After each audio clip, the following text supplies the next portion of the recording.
बिस्मिल्लाहिर्रहमानिर्रहीम, अस्सलाम वालेकुम नाज़रीन, वेरी गुड मॉर्निंग पाकिस्तान। आप देख रहे हैं सच सवेरा। मैं हूँ आपकी मेज़बान महविज़ चौधरी। हमेशा एक नए अंदाज़ में आप लोगों के सामने आता है, लेकिन आपको पता है कि हम जब भी आते हैं कुछ डिफरेंट, कुछ यूनिक लेकर आते हैं। ऐसे डिफरेंट मौज़ूआत की सिलेक्शन होती है हमारी टीम की जानिब से, सच सवेरा की टीम, और इवन मैं कहूँगी कि सच टीवी के मैनेजमेंट की जानिब से, कि जिस टॉपिक पर भी बात की जाती है यकीनन बहुत कुछ हमें जो है वो जानने का, सीखने का मौका मिलता है। किताबें तो हम पढ़ते रहते हैं, लेकिन जो आपके सामने वर्बली या कुछ ऐसा एक्सपीरियंस आपके साथ शेयर हो रहा है, यकीनन इंसान उस चीज़ को याद रखता है और आने वाले वक्तों में उस पर सोचता भी, और कहीं ना कहीं से ज़रूरत पड़े तो वो बात याद भी आ जाती है। तो हम कोशिश करते हैं कि असर हाजिर को मद्देनज़र रखते हुए चीज़ों की सिलेक्शन की जाए, मौज़ूआत को सेलेक्ट किया जाए और उस पर बात की जाए। आज के दिन की बात करूँ, यकीनन हम सब के लिए मैं कहूँगी कि एक बहुत बड़ा दिन है। स्पेशली अगर मैं बात करूँ हमारी ख़वातीन को, तो मैं स्टार्ट से ही हमारी ख़वातीन को ट्रिब्यूट पेश करती हूँ, क्योंकि आज 8 मार्च और ख़वातीन का आलमी दिन जो है वो मनाया जा रहा है। नाज़रीन, अगर हम ख़वातीन की बात करें, औरत की बात करें, बहुत ही खूबसूरत रिश्तों में वो आपको नज़र आएगी। वो माँ है, वो बहन है, वो बेटी है, वो एक बहू है, बेशुमार खूबसूरत रिश्तों में वो आपको दिखाई देती है। बात यहाँ पे आती है कि क्या सिर्फ एक दिन औरत के हवाले से ख़वातीन का आलमी दिन मनाना ही क्या हमारी ज़िम्मेदारी है? क्या सिर्फ उसी दिन एक औरत को ट्रिब्यूट पेश करना, उसे सलाम पेश करना, खराज तहसीन पेश करना ही क्या यहाँ तक ही हमारी ड्यूटी है, या फिर हमेशा से जो है हर वक्त मैं कहूँ तो एक औरत को हमें ट्रिब्यूट पेश करना चाहिए, उसको सलाम पेश करना चाहिए, उसकी इज़्ज़त, हौसला अफजाई जो है वो हमें करनी चाहिए। यहाँ हम क्या देखते हैं कि जिस तरह हम तेज़ी से तरक्की की जानिब बढ़ रहे हैं, तेज़ी से हर चीज़ में हम तरक्की याफ्ता होते जा रहे हैं, वहीं कहीं ना कहीं अगर मैं बात करूँ तो हमारे जो एथिक्स हैं उनको थोड़ा हम कहूँ तो कहीं पीछे छोड़ रहे हैं, उस तरह साथ लेकर नहीं चल रहे। या फिर अगर मैं यहाँ बात करूँ ख़वातीन की, तो कुछ ख़वातीन, मैं सबकी बात नहीं कर रही। देखिए, अक्सर हम बात करते हैं ना कि 5 उंगलियाँ बराबर नहीं होती। सो इसी तरह से कुछ ऐसी कंडीशन, सिचुएशंस ख़वातीन के हवाले से हमारे सामने आ जाती हैं कि उन कुछ ख़वातीन की वजह से बाकी हमारी जो बहनें हैं उन्हें भी प्रॉब्लम्स का फेस करनी पड़ जाती है। कुछ इश्यूज़ उनके सामने आ जाते हैं जो कि सोसाइटी में उनके लिए सर्वाइव करना खासा मुश्किल जो हो जाता है। सो आज के दिन हम बात करने वाले सिर्फ और सिर्फ हमारी ख़वातीन के हवाले से। चूँकि 8 मार्च ख़वातीन का आलमी दिन है, तो क्यों सच टीवी तो आपको पता है कि कभी भी पीछे नहीं रहता। कोई भी असर हाजिर की कोई भी चीज़, कोई भी टॉपिक हो, किसी भी इशू की बात कर ले, आपको अव्वलीन जो है वो दिखाई देगा, क्योंकि हम चाहते हैं हमारे नाज़रीन हर खबर से बाखबर है। वेल, आज चूँकि मैंने कहा कि ख़वातीन का आलमी दिन है, उसी पर हम बात करेंगे। हमारी बहुत ही मुअज़्ज़ज़ शख्सियात ख़वातीन ही आज हमारे साथ मौजूद हैं। अगर मैं उनके तारुफ़ की बात करूँ तो यकीनन आप किसी तारुफ़ की मोहताज नहीं है। उनकी खिदमत की बात करूँ, जैसे मैंने कहा कि हमारी जो ख़वातीन है वो आपको बेशुमार रूप में नज़र आएंगी, बेशुमार रिश्तों में, खूबसूरत रिश्तों में दिखाई देंगी। तो ऐसी हमारी आज की जो मुअज़्ज़ज़ ख़वातीन, जो हमारी गेस्ट, जो एक कहूँगी कि सुलझी हुई शख्सियात आज हमारे साथ मौजूद हैं। सोसाइटी में देखें तो उनके बेशुमार खिदमत जो हैं वो दिखाई देंगे। अपनी ज़िम्मेदारियों को ऐसे तरीके से, खूबसूरत तरीके से समझते हुए ने अंजाम देते हुए भी आपको दिखाई देंगी। सो मेरे ख्याल से ऐसी ही ख़वातीन को हमें फॉलो करना चाहिए। ऐसी ही ख़वातीन को एग्ज़ाम्पल्स बना के अपने बच्चों के सामने जो है वो रखना चाहिए। तो बिना टाइम वेस्ट किए मैं हमारी मुअज़्ज़ज़ जो गेस्ट है उनकी जानिब बढ़ती हूँ, उनका तारुफ़ करवाती हूँ, ताकि एक औरत की बात हो रही है, ख़वातीन की बात हो रही है, आलमी दिन पे हम बात करने वाले, तो जल्दी से इस खूबसूरत मैं कहूँगी टॉपिक का हम आगाज़ करें। हमारी आज की पहली जो मुअज़्ज़ज़ मेहमान हमारे साथ तशरीफ़ फरमा है जी, प्रोफेसर डॉक्टर इरम गिलानी साहिबा। अस्सलाम साहिबा। वालेकुम अस्सलाम, अल्हम्दुलिल्लाह। बहुत शुक्रिया, आज के दिन आपने हमें वक्त दिया, क्योंकि आज के दिन कहा जाता है ख़वातीन बड़ी मसरूफ़ हो जाती हैं। That's a great pleasure for me. Thank you so much. उनके साथ नाज़रीन अगले हमारे मुअज़्ज़ज़ जो कि तशरीफ़ फरमा है डॉक्टर अकलीम फातिमा साहिबा। अस्सलाम साहिबा। वालेकुम सलाम। कैसी हैं आप? अल्हम्दुलिल्लाह। बहुत शुक्रिया वक्त दिया, और बहुत ही खूबसूरत मुस्कुराहट आपके फेस पे आज है। बहुत शुक्रिया। हमेशा ऐसी होती है, आज ही है जी, हमेशा थैंक यू सो मच। जी बिल्कुल। तकरीबन। वेल, अगली हमारी जो मुअज़्ज़ज़ शख्सियत, मुअज़्ज़ज़ गेस्ट हमारे साथ तशरीफ़ फरमा है, मतलब बाइस फ़ख्र है आज उन्होंने हमें ज्वाइन किया। हमारे साथ है जी डॉक्टर सईदा वजीहा ज़हरा नकवी साहिबा। अस्सलाम वालेकुम। कैसी हैं साहिबा? अल्हम्दुलिल्लाह। बहुत शुक्रिया, आज आपने हमें ज्वाइन किया, और आज के दिन स्पेशली ख़वातीन के हवाले से आज के दिन की आपको भी बहुत बहुत मुबारक बहुत शुक्रिया, बहुत शुक्रिया। और उम्मीद करते हैं कि आज यकीनन बहुत कुछ आपसे हमें सीखने का मौका मिलेगा, इंशाल्लाह इंशाल्लाह। डॉक्टर साहब, आप बिना टाइम वेस्ट किए आगाज़ करते हैं। ख़वातीन की बात हो रही है, आज 8 मार्च एक आलमी दिन हम इसको कह सकते हैं मनाया जा रहा है। हर जगह तकरीबात हो रही हैं, इवेंट ऑर्गेनाइज किए जा रहे हैं, जलसे जुलूस, टीवी पे हर जगह प्रोग्राम दिखाई दे रहे हैं। और सच टीवी की जैसे मैंने बात की, कभी पीछे नहीं होते, असर हाजिर को मद्देनज़र रखते, हर चीज़ से बाखबर रखते हैं हम हमारे नाज़रीन को, औरत के मकाम, उसके किरदार, उसके वजूद पे। जी रोशनी डालिए। जी बिस्मिल्लाहिर्रहमानिर्रहीम, अल्लाहुम्मा सल्ली अला सय्यिदिना मुहम्मद व अला आलिहि व सहाबिहि व बारिक वसल्लम। बहुत शुक्रिया महविश। आज का दिन बहुत स्पेशल है क्योंकि बात होती है औरत के रोल की, उनके हुकूक की, उनकी काम के रिकग्निशन की और अवेयरनेस की। एग्जैक्टली। तो जो सबसे इम्पॉर्टेंट बात है उसकी अगर हम डेप्थ में जाएं तो वो ये है कि इस दिन हाँ हमने ये रियलाइज़ करना है कि जो जिसको आप औरत कहते हैं, खातून कहते हैं, वुमेन कहते हैं, वो क्या है असल में। एग्जैक्टली। अगर हम उसकी डेप्थ में जाएं तो सबसे पहले हम वहाँ पे जाएंगे जब अल्लाह ताला ने उसको बनाया था। अल्लाह ताला कुरान में फरमाता है कि मैंने इंसान को नफ्स वाहिदा से पैदा किया। तो जब नफ्स वाहिदा, दो इम्पॉर्टेंट चीज़ें हैं जिसको हमने समझना बहुत ज़रूरी है। एक है नफ्स वाहिदा और दूसरी बात जो अल्लाह ताला फरमाता है कि इंसान मेरा खलीफा है, द डेप्यूटी ऑफ गॉड। अब देखिए महविश, इसमें अल्लाह ताला ने सेग्रीगेशन नहीं की है। जब इंसान की बात आई तो इसमें दोनों मर्द और औरतें दोनों आती हैं। जब खलीफा की बात आई तो उसमें दोनों मर्द और औरतें शामिल हैं। तो आप ये देखें कि जब उसने नफ्स वाहिदा से पैदा किया तो इसका मतलब है कि अल्लाह ताला ने इंसान में यानी मर्द और औरत में अपनी रूह होंगी। जब रूह की बात आती है तो उसका मतलब क्या है कि उसका स्पिरिचुअल एसेंस, उसको इल्म अता किया गया। इसका मतलब है कि अल्लाह ताला ने उस औरत के अंदर अपनी सिफात डाल दी हैं। और जब वो मनसब की बात करता है, खलीफा की बात करता है, तो इसका मतलब है कि उसको एक मकसद हयात दे रहा है। एग्जैक्टली। अब जब मकसद हयात उसने दिया तो इसका मतलब है कि उसके अंदर उसने वो सलाहियत भी रखी है, वो रिकग्निशन भी रखी है, वो इल्म भी रखा है, वो टैलेंट्स भी रखे हैं, वो स्किल भी रखी है। असल में उस टैलेंट की, उस स्किल की, उस मकसद की रिकग्निशन की ज़रूरत है। क्योंकि हम जब औरत की बात करते हैं तो हम उसके जो कल्चरल हमारा बिलीफ है, कल्चरल हमारी आइडियोलॉजिकल एक परसेप्शन है, हम उस पर बात करते हैं जो कि उसके मकाम को थोड़ा सा नीचे कर देती है। लेकिन जब आप उसकी असल कर देते हैं, जब आप उसकी असल पे जाएंगे तो आप पहले उसको एज अ रूह देखेंगे, फिर उसको एज अ डेप्यूटी देखेंगे कि उसको डेप्यूटी कौन बना रहा है, अल्लाह बना रहा है। और जब वो बना रहा है, वो मनसब दे रहा है, तो उस मनसब के लिए उसको सलाहियत भी दे रहा है कि उसके अंदर इतनी स्किल है, इतनी करेज है, उसके अंदर इतना इल्म है। और जब आप उस इल्म को रिकग्नाइज करेंगे तो फिर आपको पता चलेगा कि औरत का मुकाम कहाँ पे लाई करता है। खूबसूरत अंदाज़े बयान, बहुत खूबसूरत आगाज़ में चाहूँगी कि हम बाकी मेहमानों को भी इन कर लें इंशाल्लाह। फिर ये डिस्कशन तो चलती रहेगी क्योंकि कहते हैं जहाँ ख़वातीन बैठी होती है वहाँ उनको खामोश कराना मुश्किल हो जाता है। तो आज भी कुछ ऐसे ही होगा। डॉक्टर साहब क्या कहेंगी, क्योंकि ख़वातीन के हवाले से उनके वजूद मकाम पे बड़ी खूबसूरत तरीके से रोशनी डाली। मैं चाहूँगी आप भी बयान कीजिए हमारे नाज़रीन को। बिस्मिल्लाहिर्रहमानिर्रहीम। अच्छा, मैं कंटिन्यू करूँगी इन्हीं की बात को। ज़रूर जैसे जिक्र किया इन्होंने कि परवरदिगार ने इंसान को नफ्स वाहिदा बनाया और उससे हम दो नफूस तख्लीक किए। परवरदिगार कुरान में कहता है कि मैंने जब तुम्हें तख्लीक किया तो तुम्हें जोड़ों में बनाया। इट मीन्स जब इंसान को जोड़ों में बनाया है, यानी he has given us the room की जिसमें हम दो वैसे दो अफराद एक ज़िंदगी एक माशरे में गुजारेंगे। बिल्कुल ऐसे। अब ये जो जोड़ा है ना, इसको समझने की ज़रूरत है। यहाँ पहले ही जब तख्लीक हुए हम तो जोड़े में आए हैं, ऐसे ही, ठीक है। यानी परवरदिगार ने ये नहीं कहा कि मैंने बाद में बनाया। The same moment I have created you, I have created you as two individuals, और जोड़ों में। अच्छा, इसमें बहुत खूबसूरत एक चीज़ मैं जिक्र करती हूँ कि जैसे हम अक्सर 7 जन्मों की बातें सुनते हैं। अगर हम उसको 7 हमारे कुरान और हदीस की रोशनी में देखें तो 7 अदवार हैं जिसमें इंसान ज़िंदगी गुजारता है। अच्छा, एक पहला दौर होता है जब इंसान तख्लीक हुआ, परवरदिगार ने शक्ल बनाई, उसके बाद फिर सेकंड स्टेज आई रूह की, ठीक है। अच्छा, आलम अरवा में जैसे हम मिलते हैं लोगों से तो कहते हैं हम एक दूसरे को जानते हैं, तो वो अरवा एक दूसरे से मरबूत रहे, वो जोड़े इकट्ठे रहे, एक जगह पर रहे। मेरा ये बिलीफ, वो जोड़े इकट्ठे रहे, वो एक दूसरे को पहचानते हैं। फिर वो इस दुनिया में आए, माँ की गोद में, पहले माँ के वुम में आए, फिर इस दुनिया में आए। यहाँ पे हर जोड़ा नहीं मिल पाता एक दूसरे से कुछ जोड़े मिल जाते हैं, कुछ नहीं। लेकिन परवरदिगार का वादा नहीं बदलता। वो कहता है कि जन्नत में जाएंगे तो कुछ हूरों को उनके गलमान मिलेंगे और कुछ गलमान को हूरें मिलेंगी, और फिर वो सूरह रहमान की आयत आती।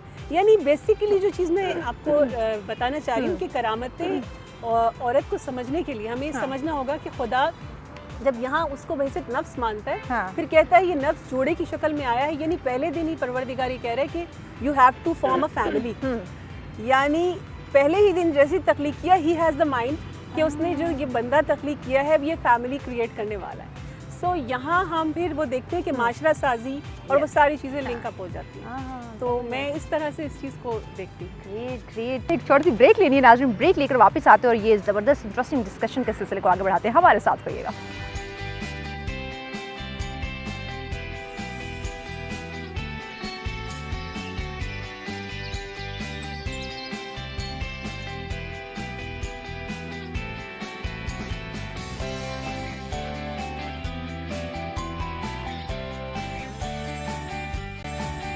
वेलकम बैक नाज़रीन, आप देख रहे हैं सच सवेरा और आज 8 मार्च ख़वातीन का आलमी दिन हम मना रहे हैं और मुअज़्ज़िज़ शख्सियात हमारे साथ मौजूद है। हमारी मुअज़्ज़िज़ डॉक्टर सईदा वजीहा ज़ारा नकवी साहिबा, आप भी बयान फरमाइए। औरत के मकाम और वजूद पे बात हो रही है तो यकीनन आपसे भी जानना चाहेंगे। माशाल्लाह बहुत अच्छे अंदाज में बहनों ने स्टार्ट लिया है। और जब हम देखें औरत के बारे में बात करते हैं तो आप अगर तारीख़ बशरियत के हवाले से देखें तो हम देखते हैं कि जो इंसान की तारीख़ रही है आगाज़ से लेकर आखिर तक, उसमें मुख्तलिफ़ किस्म की सोच या फ़िक्र या निगाह जो है वो औरत के मुतालिक रही है। और उसमें हम देखते हैं कि औरत को किस अंदाज में देखा जा रहा है। मुख्तलिफ़ तमद्दुन में, मुख्तलिफ़ सकाफ़तों में, मुख्तलिफ़ फ़रहंगों में जो है एक ख़ास नज़र थी। और ये तारीख़ इसलिए मैं बयान करना चाहूँगी क्योंकि आज फिर जब हम जो कुछ भी एक नतीजा देखते हैं या आप मुख्तलिफ़ किस्म की सोच या मुख्तलिफ़ किस्म की फ़िक्र को जब औरत के हवाले से देखते हैं कि औरत को किस अंदाज में कौन सा माशरा किस अंदाज में देख रहा है, तो उसका ताल्लुक जो है वो पीछे एक तमद्दुन से जुड़ता है, एक तारीख़ से जुड़ता है। तो जब हम तारीख़ इंसानियत पे नज़र डालते हैं तो देखिए इंसान बेसिकली अपने रवाबित को जो है और अपने मामलात को अपने नफ़ा नुकसान की बुनियाद पर तय करता है। ठीक है, क्योंकि इंसान एक ऐसी मखलूक है कि जिसने जो अपने सारे ताल्लुकात को और जो उसके मामलात हैं उसमें वो ये देखता है कि कौन सी चीज़ उसे फ़ायदा पहुँचा रही है और कौन सी चीज़ उसे नुकसान पहुँचा रही है। और फिर इंसान के अंदर नेचुरली तौर पे एक चीज़ पाई जाती है कि क्योंकि जब वो अपना फ़ायदा हासिल करना चाहता है तो जब वो कायनात की मुख्तलिफ चीज़ों पे नज़र डालता है तो देखता है कि कौन सी चीज़ मुझे मदद फराहम कर सकती है। ठीक है, यानी सहूलतकार के तौर पे वो तमाम अशिया को देखता है। और पहला इंसान, इब्तदाई इंसान जो है वो यही देख रहा था कि वो देखें हैवानात से किस तरह से मदद ले सकता है, बाकी जो चीज़ें हैं उनसे किस तरह से मदद ले सकता है, दरख्तों से, पौधों से, मुख्तलिफ जो कुछ भी हैं। अच्छा, मुख्तसर में डिटेल में नहीं जाऊँ। तो उसने जब देखा और उसी हिसाब से वो मामले को तय कर, और इंसान के अंदर एक चीज़ पाई जाती है कि वो अपने आप को यानी पावर में देखना चाहता है और सल्ते यानी तसल्लुत रखे दूसरे पे। और जाहिर है जब तसल्लुत है तो जो जितना जिसको इस्तेमाल कर सकता है जिस चीज़ को, उसी के मुताबिक वो अपने आप को बड़ा समझता है। तो ये चीज़ आई कि जब उसने देखें, कहने को हैवान इतना बड़ा होता है, आप हाथी को देख लें, शेर को देख लें, लेकिन इंसान उन सबको मार कर लेता है और उन्हें अपने फ़ायदे में ले आता है। बिल्कुल ये वाली जो सोच थी उसके मुताबिक औरत को जो इब्तदाई इंसान देख रहा था वो यही देख रहा था कि ये भी एक कमज़ोर चीज़ है और इसे मैं अपने इस्तेमाल में ले सकता हूँ। अच्छा, ये सिर्फ औरत के बारे में नहीं है, बल्कि इंसान जब दूसरे इंसान को देखता है कि जो मुझसे कमज़ोर है उसे मैं अपने फ़ायदे के लिए इस्तेमाल करूँ। देखिए यहाँ पर ये नज़र देखें कि ये नज़र सिर्फ खातून के बारे में नहीं थी, हर उस शय के बारे में। यानी जब आप तमाम मौजूदात को देखेंगे तो इंसान देखता है कि मैं किसको अपने फ़ायदे में इस्तेमाल कर सकता हूँ और जो उससे कमज़ोर होगा उसे वो इस्तेमाल करेगा। बिल्कुल बिल्कुल, ये एक बहुत अहम चीज़ है कि हम देखें कि जड़ और बुनियाद कहाँ है। और फिर अगर उसके पास इलाही सोच और इंसाफ की सोच नहीं है तो जाहिर है वो तो सिर्फ यही देखेगा ना अपनी ताकत और पावर। और यहाँ तक पहुँच जाता है कि जहाँ पर फ़िरऔन ये नारा बुलंद करता है कि मैं बड़ा खुदा हूँ और बाकी तमाम इंसानों को अपनी खिदमत में ले लेता है। तो तारीख़ इंसानियत में, तारीख़ बशरियत में औरत को स्टार्ट में, आगाज़ में कोई तो ये कहते थे कि ये घरेलू जानवर की तरह, कोई समझते थे कि ये कीमती एक चीज़ जो होती है, काला यानी एक प्रॉपर्टी के तौर पे, यानी एक कीमती चीज़ के तौर पे देख रहा है। कोई जो है वो कह रहा था, ये समझते थे, कुछ तमद्दुन ऐसे थे कि जो ये समझते थे कि ये इंसान और हैवान के दरमियान की बरज़ख है। और फिर जैसे जैसे अंबिया आना शुरू हुए उनकी वजह से माशरों में, तमद्दनों में एक तब्दीली आना शुरू हुई। जब इलाही सोच का रंग वो भी आगाज़ के जितने भी अंबिया हैं तो उसके नतीजे में इंसान इस तरफ आया कि औरत है तो इंसान लेकिन ज़ईफ़ मरहले में, यानी कमतर मरहले में है। यानी इंसान का एक ज़ईफ़ मरहला जो है, यानी कमतर मरहला जो है उसमें है। यहाँ तक हम देखते हैं कि चलते चलते तमद्दुन और तारीख या सदर इस्लाम तक आ जाती है, और वहाँ पर फिर जो इस्लाम नजर पेश कर रहा है वो फिर तहलका मचा देने की। क्या बात है, बिल्कुल। और काश के हम उसको हकीकी माना में समझ सकें और उस नज़र से देख सकें। और उससे पहले कि मैं उसकी बात करूँ, इंशाल्लाह बाद में देखेंगे, इस वक्त अगर आए हम देखते हैं तो मुख्तलिफ माशरों में जो भी नज़र पाई जा रही है, जो जिस निगाह से भी वुमेन को, खातून को, औरत को आप देखा जा रहा है, उस सब की बुनियाद कहीं ना कहीं किसी तमद्दुन में और किसी तारीख में फंसी हुई है। और हम क्योंकि फ़कत रिजल्ट देखते हैं तो बस उसी की बात कर रहे हैं, और पीछे जो जहाँ पर मुश्किल की जड़ है उसकी तरफ तवज्जो नहीं है कि किस वजह से वो चीज़ आ रही है, किस वजह से वो कहा जा रहा है, किस वजह से हम देख रहे बुनियाद। तो ये बहुत ज़रूरी है देखना। और उसमें हम देखते हैं कि मौजूदात जो हैं वो दो शऊन में होती हैं। एक तो ये कि कोई चीज़ भी कायनात में अबस नहीं बनी,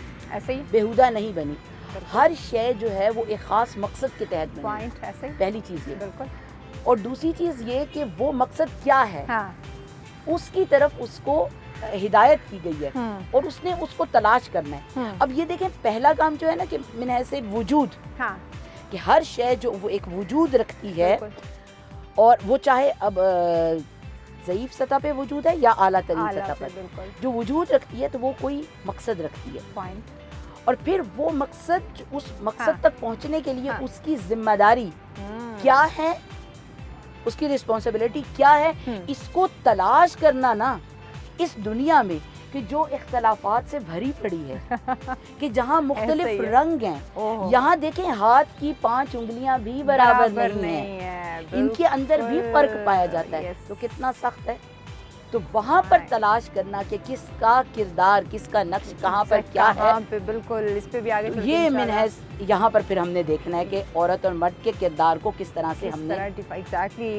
इरम साहिबा, औरत जैसे हमारे मौजूद मेहमान ने फरमाया कि आज भी उसको वही कमतर, कमज़ोर, मजलूम और वही अपने मफाद का इस्तेमाल करने के लिए उसको रखा गया, समझा जाता है, या जो एक मकाम इस्लाम ने औरत को दिया है कि हम उस पे अमल कर रहे हैं। मैं भी जो इंसान का नफ्स है, नफ्स जिस लेवल पे जिस इंसान का होगा वो उसी लेवल पे उसकी परसेप्शन होगी।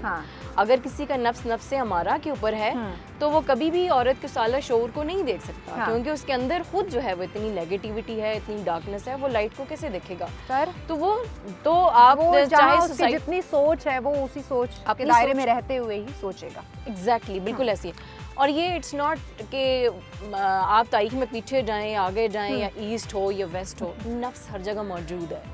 अनलाइटेंड लोग हर जगह मौजूद हैं, मज़हब हर जगह जो है वो लाइट देता है, सॉरी हर जगह एनर्जी देता है।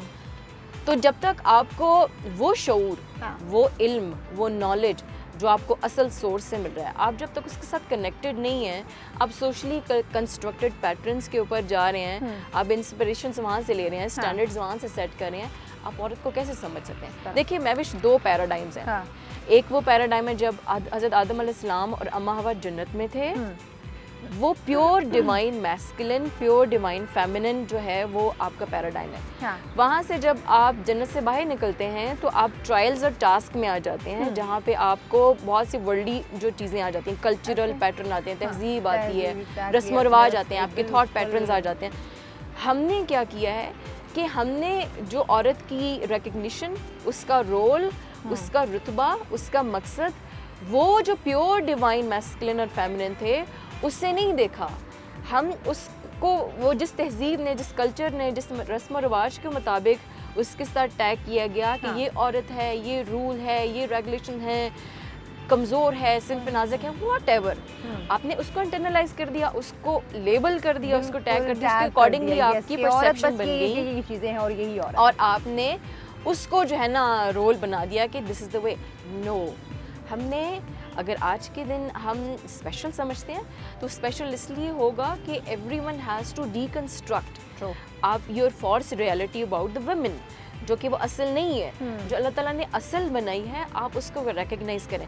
अभी डॉक्टर साहब ने बात की थी कि वो पावर डायनामिक्स की बात कर रहे हैं कि आप समझते हैं कि शायद ये वीक है। हाँ। वो आप इसलिए समझ रहे हैं कि आप उसके बायोलॉजिकल जो बीइंग है उसको देख रहे हैं। हाँ। आप उसको एज अ शऊर नहीं देख नहीं रहे, देख रहे, नहीं उसको एज अ पहचान रूह पा नहीं रहे। देख रहे। हाँ। आप ये नहीं देख रहे, देखें अल्लाह ताला ने मर्द और औरत को बराबर पैदा किया है, लेकिन यकसानियत नहीं है, शराकत है।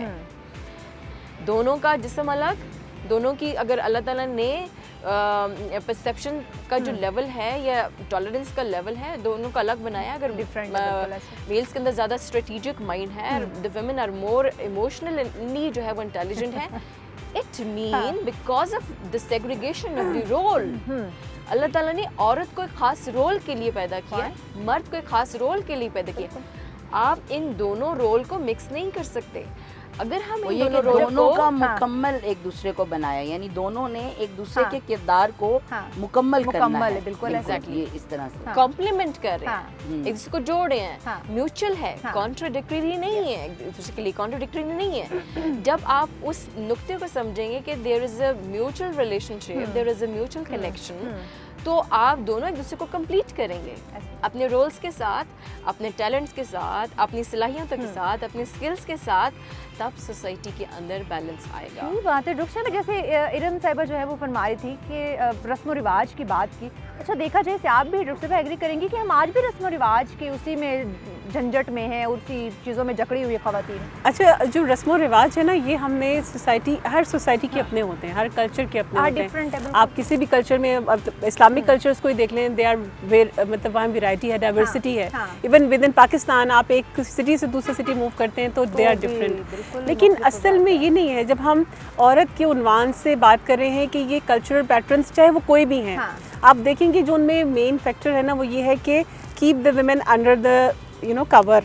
हाँ, अच्छा, ये अंडर द कवर बुरी बात नहीं है एज पर, अगर हम उसको कुरानिक पर्सपेक्टिव के अकॉर्डिंग ले रहे हैं। बट अगर उसको हम कह रहे हैं कि यू आर नथिंग, लाइक उसका चाहे बीइंग अ मदर एक रोल है, if we are not appreciating it, अगर हम उसका बीइंग स्कॉलर एक, मतलब जो उसकी जहाँ उसकी जिम्मेदारी हम वो नहीं saying कि आप ये उसको यूटिलाइज appreciate नहीं कर पा सकते, रहे, हाँ। तो फिर आपका डेफिनेटली वो औरत उस तरह से किसी भी माशरे में फाल किरदार अदा नहीं कर सकती। और ये जो रस्म व रिवाज है, इसमें बहुत सी चीज़ें हम दूसरे कल्चर से भी लेते हैं। जब हम मिलते हैं, एक दूसरे के साथ बैठते हैं, एक से दूसरी कम्युनिटी में मूव करते हैं, तो हम आहिस्ता आहिस्ता ले रहे होते हैं। जैसे अब हमारा कल्चर और जो हमारे फॉरफादर्स का या हमारे पेरेंट्स का कल्चर था, how much different it is because of the global influence.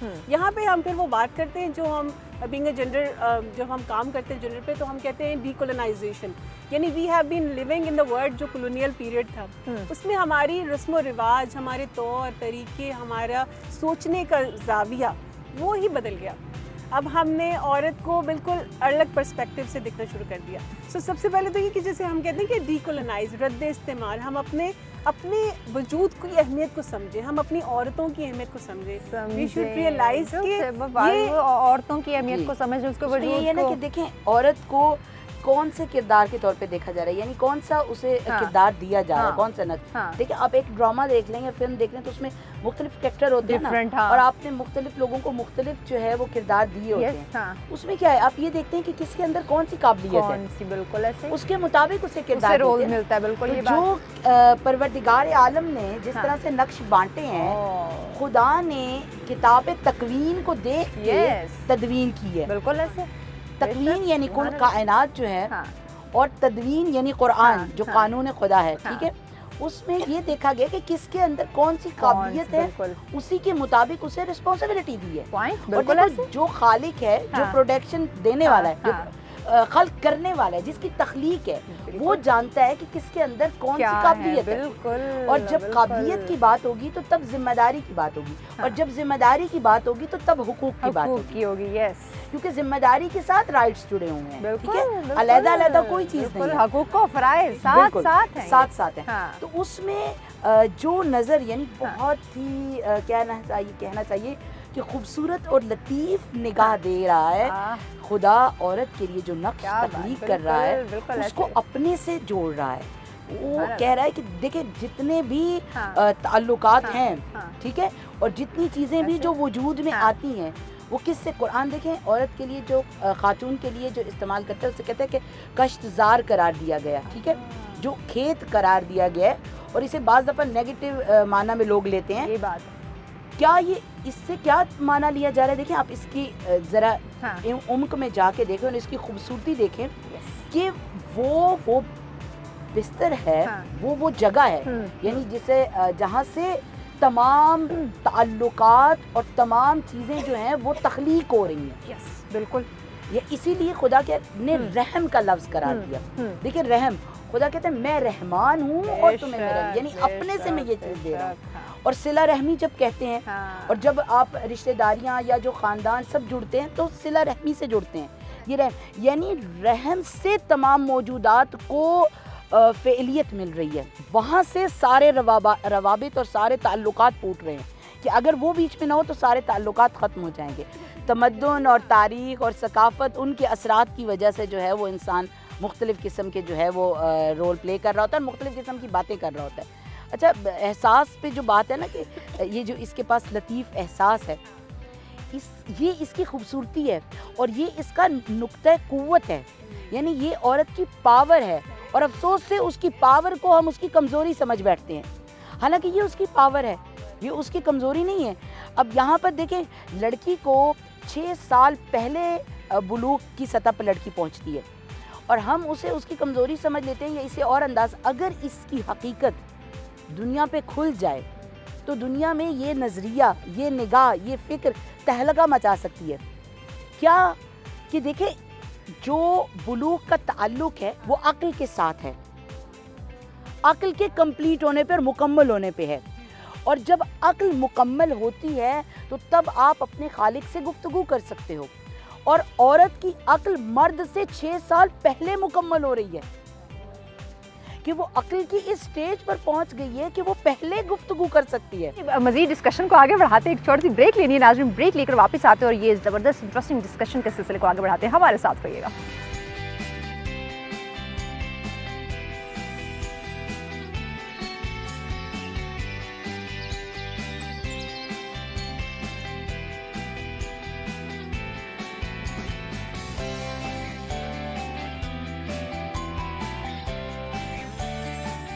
Welcome back नाज़रीन, आप देख रहे हैं सच सवेरा और आज 8 मार्च ख़वातीन का आलमी दिन हम मना रहे हैं। मौजूद शख्सियात हमारे साथ मौजूद है, बहुत कुछ उनसे जानने का मौका मिला, तो बिना टाइम वेस्ट किए मैं उनकी जाने आती हूँ। क्या कहेंगी रुखसबा? हम इतनी खूबसूरत वो फ्लो में थी, मेरा दिल ही कर रहा था कि मैं ये बात मैंने कहा था कि आज बड़ा कुछ इनसे हमें सीखने का मौका मिलेगा। तो वो बात जब वो बाद में भी नहीं टोकी, इसलिए क्योंकि बड़ा मज़ा आ उनकी बातें सुन के ना, वो बिल्कुल बंदा खो रहा है। मैं बिल्कुल मेस्मराइज हो गई थी इतनी डेप्थ से वो बात कर रही थी कि एनर्जी लेवल जो है ना इतना एक वुमन होने पे ना ज़रा फ़ख्र महसूस हो रहा था आपको। अच्छा, उन्होंने बड़ी खूबसूरत बात की है, रिस्पॉन्सिबिलिटी की बात की है। मैं भी रिस्पॉन्सिबिलिटीज़ में जो है ना एक रियलाइजेशन की बात है कि जो रोल्स हैं उसको आप मिक्स नहीं कर सकते। अब उन्होंने कहा कि अल्लाह ताला ने आपको नाजुक बनाया, अल्लाह ताला ने आपको इमोशनली इंटेलिजेंट बनाया, अल्लाह ताला ने आपके अंदर ये दैट्स योर स्ट्रेंथ। इसका मतलब ये है कि आपने फैमिली इंस्टीट्यूशन के अंदर इंसानों के साथ डील करना है। बिल्कुल। आप देखें, इंसानों के साथ जब आप डील करते हैं तो आपको इमोशनली इंटेलिजेंट होने के साथ सॉफ्ट भी होना है, क्योंकि आपको पेशेंस लेवल हाई होगा तो आप बर्दाश्त करेंगे ना। आप एक ऐसी फैमिली में जा रहे हैं जब शादी हो जाती है, इंटायरली डिफरेंट कल्चर है, डिफरेंट लोग हैं, डिफरेंट आपका एक इंस्टीट्यूशन है। अल्लाह ताला ने आपके अंदर ये सलाहियत रखी है कि आपके अंदर उस डाइवर्सिटी को आप एब्जॉर्ब करें, उस डाइवर्सिटी को आप अंडरस्टैंड करें और उसको जो है वो अपने इल्म के मुताबिक, अपनी अक्ल और शऊर के मुताबिक फिर एडजस्ट की क्वालिटी भी अल्लाह ताला ने दी है। This is such a big जो है वो औरत की जो है एक स्ट्रेंथ है कि किस तरह से आप इंटायरली डिफरेंट कल्चर में जाके, इलाका अलग, सोच अलग, ज़ुबान अलग, उसमें जाके बड़ी खूबसूरती से सब कुछ डिफरेंट, हाँ, पूरी खूबसूरती से लेके चलना है पूरी फैमिली को। एग्जैक्टली, सबसे बड़ी बात है। And this is such a big responsibility. मेरी बात करूँ, मेरे इन-लॉज पठान है, मैं पंजाबी हूँ, बिल्कुल अपोजिट चीज़ है। अच्छा फिर भी मैनेज करना और Manage बर्दाश्त करना, करना, चीज़ों को लेके चलना सब। And that's the skill. ये कितनी अल्हम्दुलिल्लाह। इसको अल्हम्दुलिल्लाह। रिकॉग्नाइज करें। हाँ, एक चीज़ मैं ऐड करना चाहूँगी, हम थोड़ी देर पहले डिस्कशन कर रहे थे तो हम लोग एक पॉइंट वैसे ही जहन में आया था, तो वो इसके साथ लिंक करूँगी कि जो औरत कैसे कर लेती है, लाइक कैसे कर औरत इतनी सॉफ्ट क्यों है, व्हाई इट इज क्यों? हम उसको हेल्थ के साथ अगर देखें तो जो साइकोलॉजिस्ट हैं या हेल्थ प्रोफेशनल्स हैं वो बताते हैं कि औरत में ईस्ट्रोजन लेवल जो होता है ना वो ज़्यादा होता है मर्द की निस्बत। और ये जो ईस्ट्रोजन होता है, ये कनेक्टिविटी होती है, ये कैथारसिस करता है, ये आपको रिलैक्स करता है, ये आपको कूल काम डाउन करता है। तो चूंकि ये औरतों में ज़्यादा होता है naturally, so we are incline towards कि हम जल्दी से अगर हमें कोई गुस्सा भी कर दे तो हम जल्दी से मान जाते हैं, कोई प्यार से 2 बोल बोल देते हैं, फिर तो बिल्कुल ही मान जाते हैं। प्यार से नरम लहजे तो क्या ही बात है, ओह लेकिन बहुत बड़ी जल्दी पिघल जाती है ना। और यहाँ पर देखें इस हदीस का, रिवायत का हवाला देना चाहूँगी, जरूर, ये भी जरूर। आप लोगों को बहुत दिलचस्प लगेगा, क्योंकि हम इस रिवायत को जब देखते हैं, इमाम अली अलैहिस्सलाम ने फरमाया, तो हम लोग उसको, वही बात है कि फिर उसको दूसरे अंदाज से देख रहे होते हैं और शायद औरत की कमज़ोरी समझ रहे होते हैं, यही जो आप लोग बातें कर रहे हैं। तो इसमें ये कि कहा गया कि औरत का हुस्न जो है, यानी उस औरत की अक्ल जो है वो उसका जमाल है, यानी उकूल उकूल जमाल निसाइन, निसा के लिए जो है यानी उनकी उसकी अक्ल जो है वो उसका हुस्न है, ठीक है, और मर्द की जो हुस्न है वो उसकी अक्ल है, ठीक है। अब यहाँ पर जो बात होती है कि ये क्या हुआ कि औरत की अक्ल उसकी खूबसूरती करार देगी, तो वो सब कहते हैं ना कि बस फिर इसके पास अक्ल शक्ल नहीं है, यानी ये जो नॉर्मली इस हदीस को जो है वो लिया जाता है और उसके बरक्स। लेकिन आप देखें कि हमारे जो फिलोसफर हैं, इस्लामिक फिलोसफर, वो इसकी जो ताबीर पेश करते हैं और इसकी इमीत और इसकी जो तशबीह, इसके अंदर जो लतीफ़ नकात को उन्होंने बयान किया है, उस अंदाज से जो हमने देखना है वो ये कि औरत जो है वो अक्लानियत की सतह पर जो है उस अक्ल को तनज़्ज़ुल करके, यानी उसको नीचे ला के महसूसात तक ला सकती है, लाती है, क्या बात, महसूसात तक लाती है। किस लिए कि बच्चा जो है वो महसूस में है, वो उस महसूस सतह पर है, वो महसूसात में है और उसको उसने इस महसूसात से उबूर करवाना है, गुजारना है महसूसात से अक्ल की तरफ। yes. और ये औरत है कि वो अक्ल को तनज़्ज़ुल पर ला के, यानी अक्लानियत को, अक्लानियत पहले उसके पास है, उसे खूबसूरती के साथ एहसासात के मैदान में ला के और बच्चे के साथ कम्युनिकेशन जो करती है, बच्चे के साथ जो ताल्लुक़ बनाती है, उसके महसूसात के साथ लतीफ़ करके उसे उबूर करवाती है इस मुश्किल मंजिल से और उसे अक्ल की सिमत ले जाती है। और फिर उसके बाद अगला नक्श शुरू होता है मर्द का कि वो फिर उस अक्ल की सतह पर जो है वो उसे ले जाके कमाल तक लेके जाता है। अब यहाँ पर ये है कि अगर औरत महसूसात और हिस्स में मुतवक्किफ हो जाए, वहीं पर रुक जाती, तो वो फिर उबूर न करवा सकती। देखिए, अगर आप एक जगह पर स्टॉप है, वहीं पर रहते हैं, तो आप उसको गुजार नहीं सकते। गुजार कौन सकता है? जो दोनों जहां से वाकफियत रखता है, बिल्कुल, यानी अक्ल की दुनिया से महसूसात से उबूर करवाते हुए कमाल की तरफ लेकर जाना, वो आला शऊर की तरफ। तो ये औरत का काम है। बिल्कुल। और ये देखें जो इसकी खूबसूरती, हमें चाहिए कि आज हम जो है ना बस टरसेबे की बातें सुनते रहे, है ना। ये हमारे सुनने वाली खवातीन जो है वो भी उनकी भी रहनुमाई होगी, वो भी अवेयर होंगे और हम भी होंगे। ये बोलती रहे, हम सुने इतनी खूबसूरती, इतनी डेप्थ से और इतने मजे से डिस्कशन करी। और पता है मैं नहीं चाह रही कि इंटरप्ट करो। सिंपल एग्जांपल दूं, ये आप लोगों को ज्यादा दिलचस्प लगेगी कि देखें, इसकी मिसाल जो है ना, ये इस खूबसूरती की आसान करने के लिए, क्या सब समझ सकें, अंडरस्टैंड कर सकें हमारी अवाम नास भी, बिल्कुल, कि माँ के दूध की मिसाल है। माँ का दूध कितना लतीफ़ और कितना नर्म है, ठीक है, लेकिन उसके अंदर जो माँ के दूध के अंदर जो ग़ज़ाइयत पाई जाती है, वो किस तरह है? तमाम तर सख्त चीज़ें उस दूध के अंदर मौजूद है ना, सबकी ग़ज़ाइयत, बिल्कुल। अगर वो आपको आप मुख्तलिफ फॉर्म में देखें तो वो कितनी हार्ड, कितनी सख्त है, लेकिन वो लतीफ़, वो माँ के दूध की सूरत में पहुँच जाती है। तो औरत इस तरह से है कि वो लताइफ में आके, वो महसूसात में आके ना, वो सख्त तरीन कॉन्सेप्ट को इतनी आसानी के साथ, इसलिए बच्चे की तरबियत की जिम्मेदारी औरत को दे दी गई। अच्छा महविश, पावर है उसकी। इनकी बात को मैं अब जब सोसाइटी कह रही है सिन्फ़े नाजुक, आप इसी लफ्ज़ को जो आपने टैग किया है, जो लेबल किया है सिन्फ़े नाजुक को, सिन्फ़े नाजुक को इस कॉन्टेक्स्ट में आप इंटरनलाइज करें कि सिन्फ़े नाजुक का मतलब ये है, जो ये बता रही है कि जो सॉफ्ट कॉर्नर, जो आपके महसूसात, जो आपके इमोशनली आपके अंदर अल्लाह ताला ने एक इंटेलिजेंस रखा है, बेसिकली वो सिन्फ़े नाजुक का मतलब ये है। सिन्फ़े नाजुक आप ये ना कहें कि बायोलॉजिकल वो वीक है तो आप पावर का जो है वो एक आंसर बीच में लाएं और उसको जब सप्रेस करने की कोशिश करें। आपने उसको जो है वो सप्रेस नहीं करना। अगर आप सप्रेस करेंगे तो इसका मतलब है आप अल्लाह ताला के कानून के खिलाफ जा रहे हैं, आप नेचर के खिलाफ जा रहे हैं। आप अगर नेचर के खिलाफ जा रहे हैं तो आप पूरे के पूरे माशरे में जो है वो क्योस लेके आ रहे हैं, आप उसका बैलेंस ख़राब कर रहे हैं। तो असल में जो है वो जो शऊर है उसको जो है ना रियलाइजेशन की ज़रूरत है, जिसकी आप बात कर रही हैं कि हमारे अंदर बेसिकली चीज़ों से रिलेटेड जो कॉन्सेप्चुअल क्लैरिटी नहीं है हमारे अंदर। वही बात आ गई, वो सारे जो हम सारा का सारा कल्चरल प्रोडक्ट लेके आ रहे हैं। अभी तक हमने कभी इसको एक्सप्लोर करने की, उस पर डिबेट करने की, जो इंटेलेक्चुअल डिबेट है वो करने की कभी कोशिश नहीं की है कि आप इस चीज़ को समझें तो सही ना, कि अगर ये है तो क्यों है। अच्छा वही अल्लाह ताला ने अगर सॉफ्ट बनाया है तो क्यों बनाया, क्या वजह है? सॉफ्ट का मतलब वीकनेस नहीं है। ये सॉफ्ट इज नॉट वीक। हवाएं कितनी सॉफ्ट है, हवा के बगैर आप जिंदा नहीं रह सकते। बिल्कुल। जैसे मैंने एक है तो फेमिनिस्ट वो एंटी फेमिनिस्ट है, बल्कि उन्होंने पोस्ट मॉडर्निस्ट इसी तरह क्रिटिक लिखी, तो उन्होंने लिखा कि बेसिकली ये जो औरत की सेक्सुअल एबिलिटी, जैसे पार्वती ने कहा कि जमाल है औरत में, उसकी जमाल ही उसकी अक्ल है।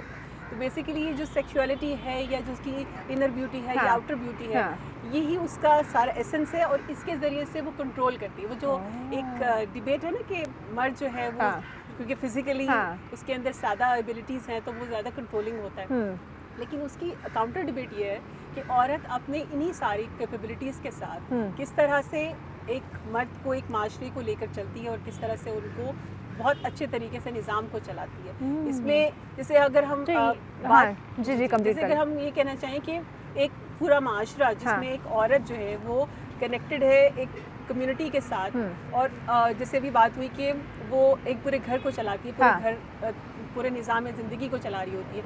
अच्छा जी, मज़ीद डिस्कशन को आगे बढ़ाते हैं, एक छोटी सी ब्रेक लेनी है नाज़रीन, ब्रेक लेकर वापस आते हैं और ये ज़बरदस्त इंटरेस्टिंग डिस्कशन के सिलसिले को आगे बढ़ाते हैं। हमारे साथ रहिएगा।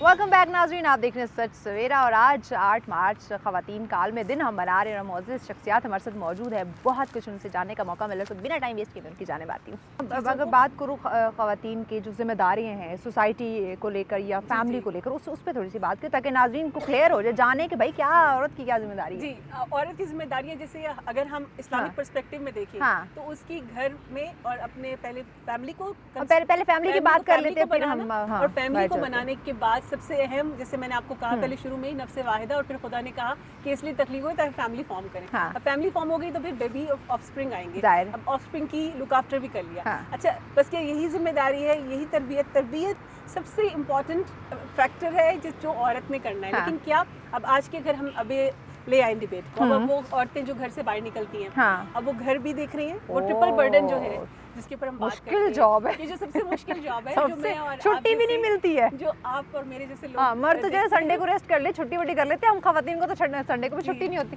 जी। तो हम बाहर नहीं तो घर के काम, तो हम यही देखें ना कि ये जदीद या जिसे कहें कि मॉडर्न माशरे की खराबी है कि वो छुट्टी नहीं दे रहा।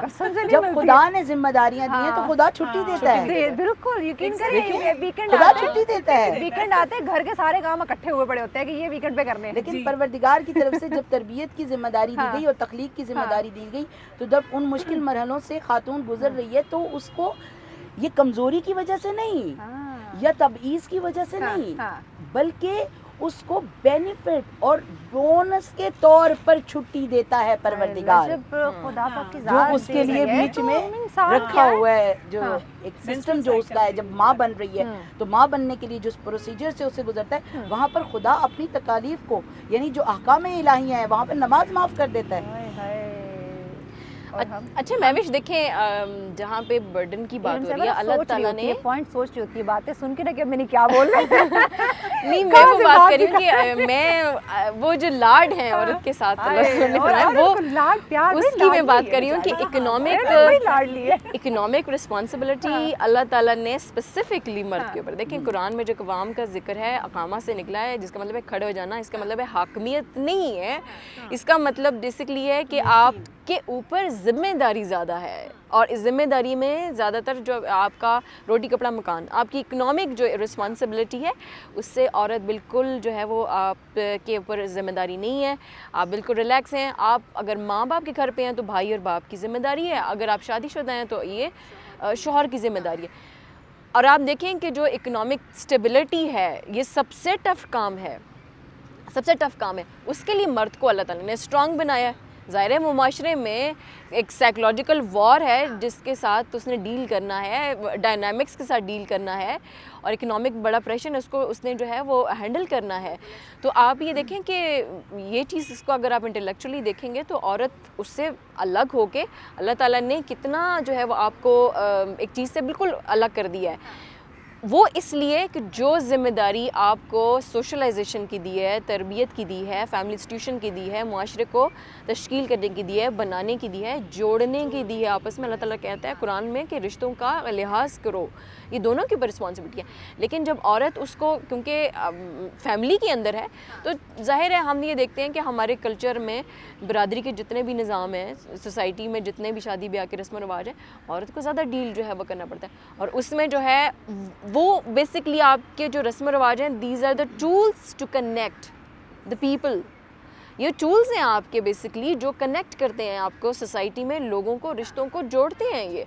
तो जब आप उसको मीनिंग देंगे, उसको इंस्टीट्यूशनलाइज करते हैं अपनी फैमिली में, तो वो आपका बड़ा प्रोडक्टिव जो है वो आपकी फ्रूट्स जो हैं वो आप सोसाइटी में देखते हैं, और आपका माशरे में जो है वो आप एक कनेक्शन फील करते हैं। क्योंकि देखें, इंसान अकेला कुछ भी नहीं है आजकल की सोसाइटी में।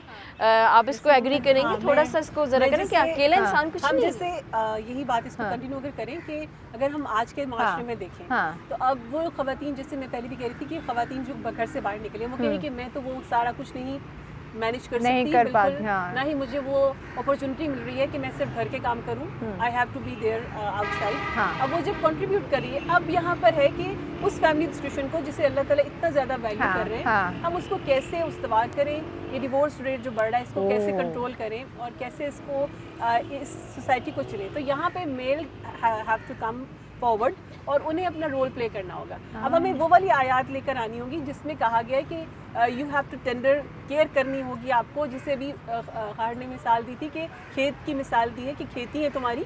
अब जब खेती है, किसान क्या करता है? आपने देखा होगा, किसान से पूछे how much care he gives to his field, वो उस क्रॉप के लिए लास्ट मोमेंट तक, इवन जब तक वो चली नहीं जाती, यानी एक एक लम्हा आपको उसको निगहदाश्त करना है।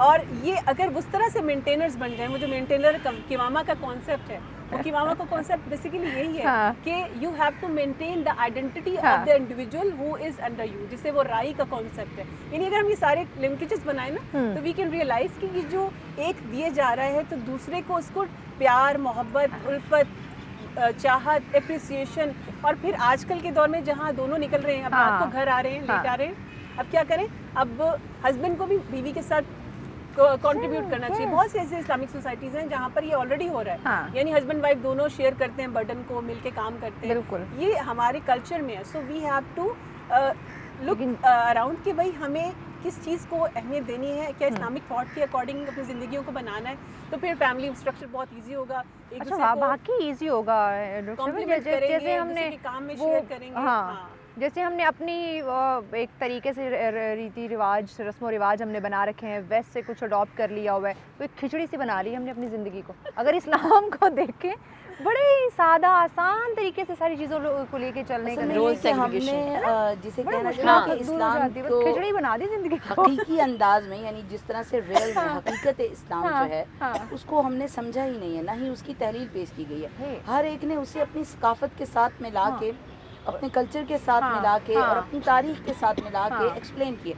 हर एक ने अपने अंदाज में अपने तशरीह की अंदाज है। में जहाँ उसको लेकिन फायदा जो मिल रहा है, जहाँ गालिब उसका जो मफाद बात आ कर रहा रहा है, जिस तरह हाँ। पहले भी मैंने की थी कि हाँ। कवानीन की जो बात है, यानी हाँ। जो परवरदिगार आलम ने जो तदवीन की है वो तकवीन को देख कर की है, यानी जो पूरी कायनात बनी हुई है उसके मुताबिक फिर कानून भेजे गए हैं। ऐसे ही इंसान जो कानून बनाता है, क्यों इंसानों के कवानीन में हमें झोल नज़र आ रहा है हाँ। और क्यों यहाँ पर जो है मर्द और औरत जो है एक दूसरे से मुख्तलिफ किस्म की डिमांड करते हुए डिमांड नज़र नजर आ आते रहे हैं हैं, सही है। और एक दूसरे के ऊपर एतराज़ भी रखते हैं। ठीक है, वो ख़वातीन को मर्दों पर एतराज़ है, मर्दों को ख़वातीन पर एतराज़ है, माशरे में जो है हर एक किस वजह से, क्योंकि इंसान जो कानून बनाता है, इंसान जो अपने कवानीन बना रहा है वो अपने तजर्बे की बुनियाद पे बना रहा है। वो देखता है कि जिस तरह से उसने तजर्बा किया वो फिर पहली बात आ जाएगी कि अपने नफ़े और नुकसान के मुताबिक और जो चीज़ वो तारीख में देख रहा है उसके मुताबिक कानून बना रहा है। लेकिन खुदा की तरफ से जो तदवीन किया गया है वो तकवीन के मुताबिक कि जो पूरी नेचर चल रही है, फितरत उसमें पे जो नक्श बांटे गए हैं, जो किरदार बांटे गए हैं, उसी के मुताबिक, यानी जो काम आपसे लिया जाना है उसी के मुताबिक आपके अंदर वो सलाहियत रखी गई है। यानी वो सलाहियत आपके लिए रखी गई है। खातून के लिए जो है उसका अहम तरीन जो काम है वो तरबियत का काम है, तरबियत और परवरिश का काम है, और ये उसका नुक्ता क़ुव्वत है, पॉइंट, ये उसकी पावर और ये उसकी सलाहियत है, ये उसकी वो काबिलियत है कि जिसको कोई और फिल नहीं कर सकता। मर्द कोई को और क्यों वो नहीं काम नहीं कर मर्द सकता। को क्यों नहीं हाँ। ये कहा, ये औरत के जिम्मे क्यों चीज़ लेकिन रखी गई? बाज़ दफ़ा ये कि ठीक है बीच में कोई हेल्प हाँ। यानी मदद कर सकता है, हाँ, लेकिन बिल्कुल। असली काम जो देखिए एक दफ़ा होता है, एक काम होता है आपका असली काम है, हाँ। एक काम है जो आप उसके जुजियात में यानी असली से हट के कर रहे होते हैं, या जैसे आजकल की इस्तिलाह भी इस्तेमाल होती है पार्ट टाइम। हम एक आपकी असली जॉब है और एक आप पार्ट टाइम कर रहे हैं, बिल्कुल जिसमें- फुल टाइम और पार्ट हाँ, वो जो होता है तो ये वाली चीज़ जो है, हाँ। तो औरत का असली काम जो है वो उसकी घरदारी तरबियत और परवरिश है। उसके अलावा उसे इजाज़त दी गई है कि वो आए और समाज में अपना किरदार अदा करे, माशरे में अपना किरदार अदा करे, इज्तिमा में अपना किरदार अदा करे। और वो हमारे सामने अभी प्रोग्राम की उसमें इतनी गुंजाइश नहीं है कि हम बैठ के हिस्ट्री की तमाम उन ख़वातीन को खंगालें और उनको बयान करें कि जिन्होंने अपने अव्वलीन जो फरीज़ा था बेहतरीन परवरिश और तरबियत के साथ माशरों के अंदर और समाज के अंदर, तारीख के अंदर वो किरदार अदा किया कि पूरे माशरे को तब्दील कर दिया, पूरे तमद्दुन को बदलने वाली बनी, तारीख के ऊपर असरअंदाज हुई। और इसमें अगर हम मिसालें बयान करना शुरू कर दें तो बहुत ज़्यादा प्रोग्राम का वक्त भी जो है वो ब्रेक की जानिब हमें बढ़ना है। पैगाम जो ख़वातीन आपको देख रही हैं और जिन्हें शिकवा शिकायत है खुद से भी, सोसाइटी से भी, अपने इर्द गिर्द के लोगों से, अपनी फैमिली से, क्या कहेंगे? उसमें यह कि सबसे पहले तो खुद खातून को अपने मकाम को समझना चाहिए, अपनी मंजिल को समझना चाहिए, पहले खुद को समझो और अपने ऊपर फ़ख्र करना चाहिए अल्हम्दुलिल्लाह कि खुदा ने उसे कौन सा नक्श और कौन सा किरदार दिया है। और यहाँ मैं चाहूँगी कि ये आप लोगों के साथ शेयर करूँ, हालांकि ये मेरे उससे नहीं है, ये बात इन लोगों को करनी चाहिए थी कि देखिए रिवायत हमारे पास एक मौजूद है, ठीक है। रिवायत में कहा गया है कि जब बच्चा जो है वो माँ के पेट में रहम में होता है, तो जब वो 4 मंथ में पहुँचता है, 4 माह का होता है, तो बच्चे के अंदर रूह फूंकी जाती है। तो फरिश्ता खुदा से सवाल करता है कि मैं अब किस किस्म का किरदार और किस किस्म की शख्सियत, पर्सनैलिटी, काबिलियत इस बच्चे को दूँ। तो उस जवाब में कहा जाता है रब्बुल इज़्ज़त की तरफ से कि माँ की पेशानी को देखकर, यानी ये देखो कि माँ की पेशानी को देखो और उसके मुताबिक बच्चे की शख्सियत को तय करो, ठीक है। ये चीज़ आप लोगों को, ये रिवायत, ठीक।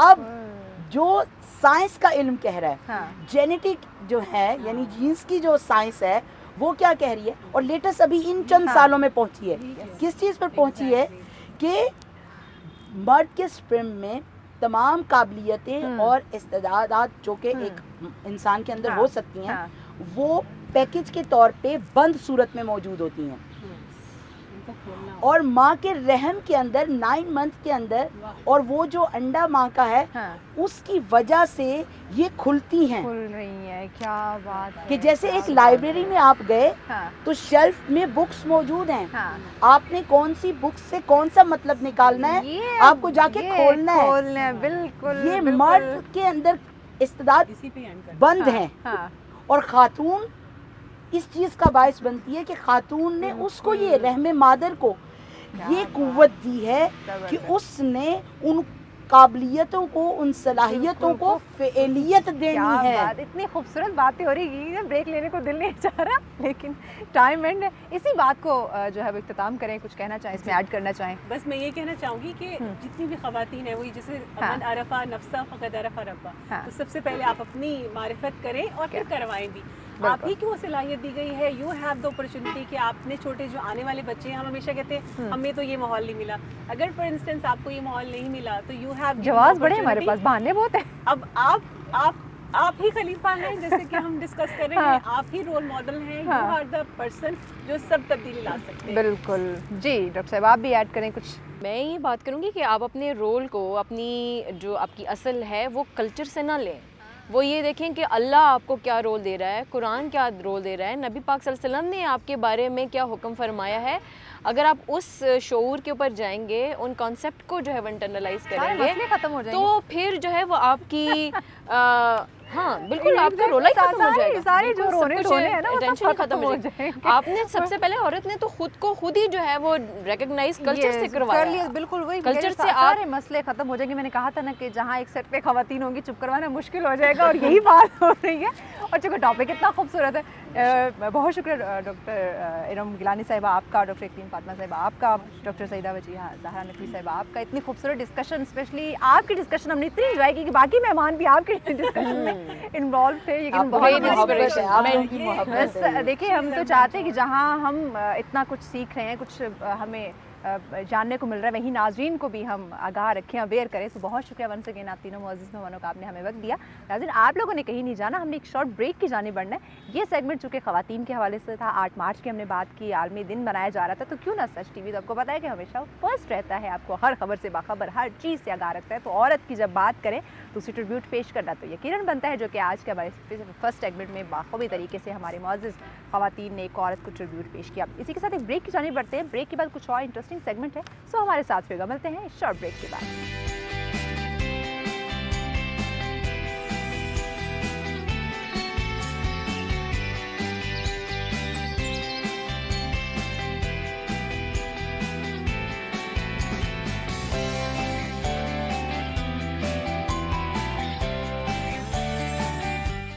वेलकम बैक नाज़रीन, सच में कहेंगे आपको खुशामदीद। ब्रेक पे जाने से पहले जैसे आपको पता है कि आज 8 मार्च है और ख़वातीन का आलमी दिन जो है वो आज सेलिब्रेट किया गया। तो उसी हवाले से हमने भी आपको पता है सच भी पीछे नहीं रहता, तो हमने हमारी ख़वातीन को ट्रिब्यूट पेश किया और बहुत ही ज़बरदस्त खूबसूरत फ्रूटफुल डिस्कशन रही। हमारी मुअज़्ज़िज़ जो शख्सियात, कुछ गेस्ट हमारे साथ थी।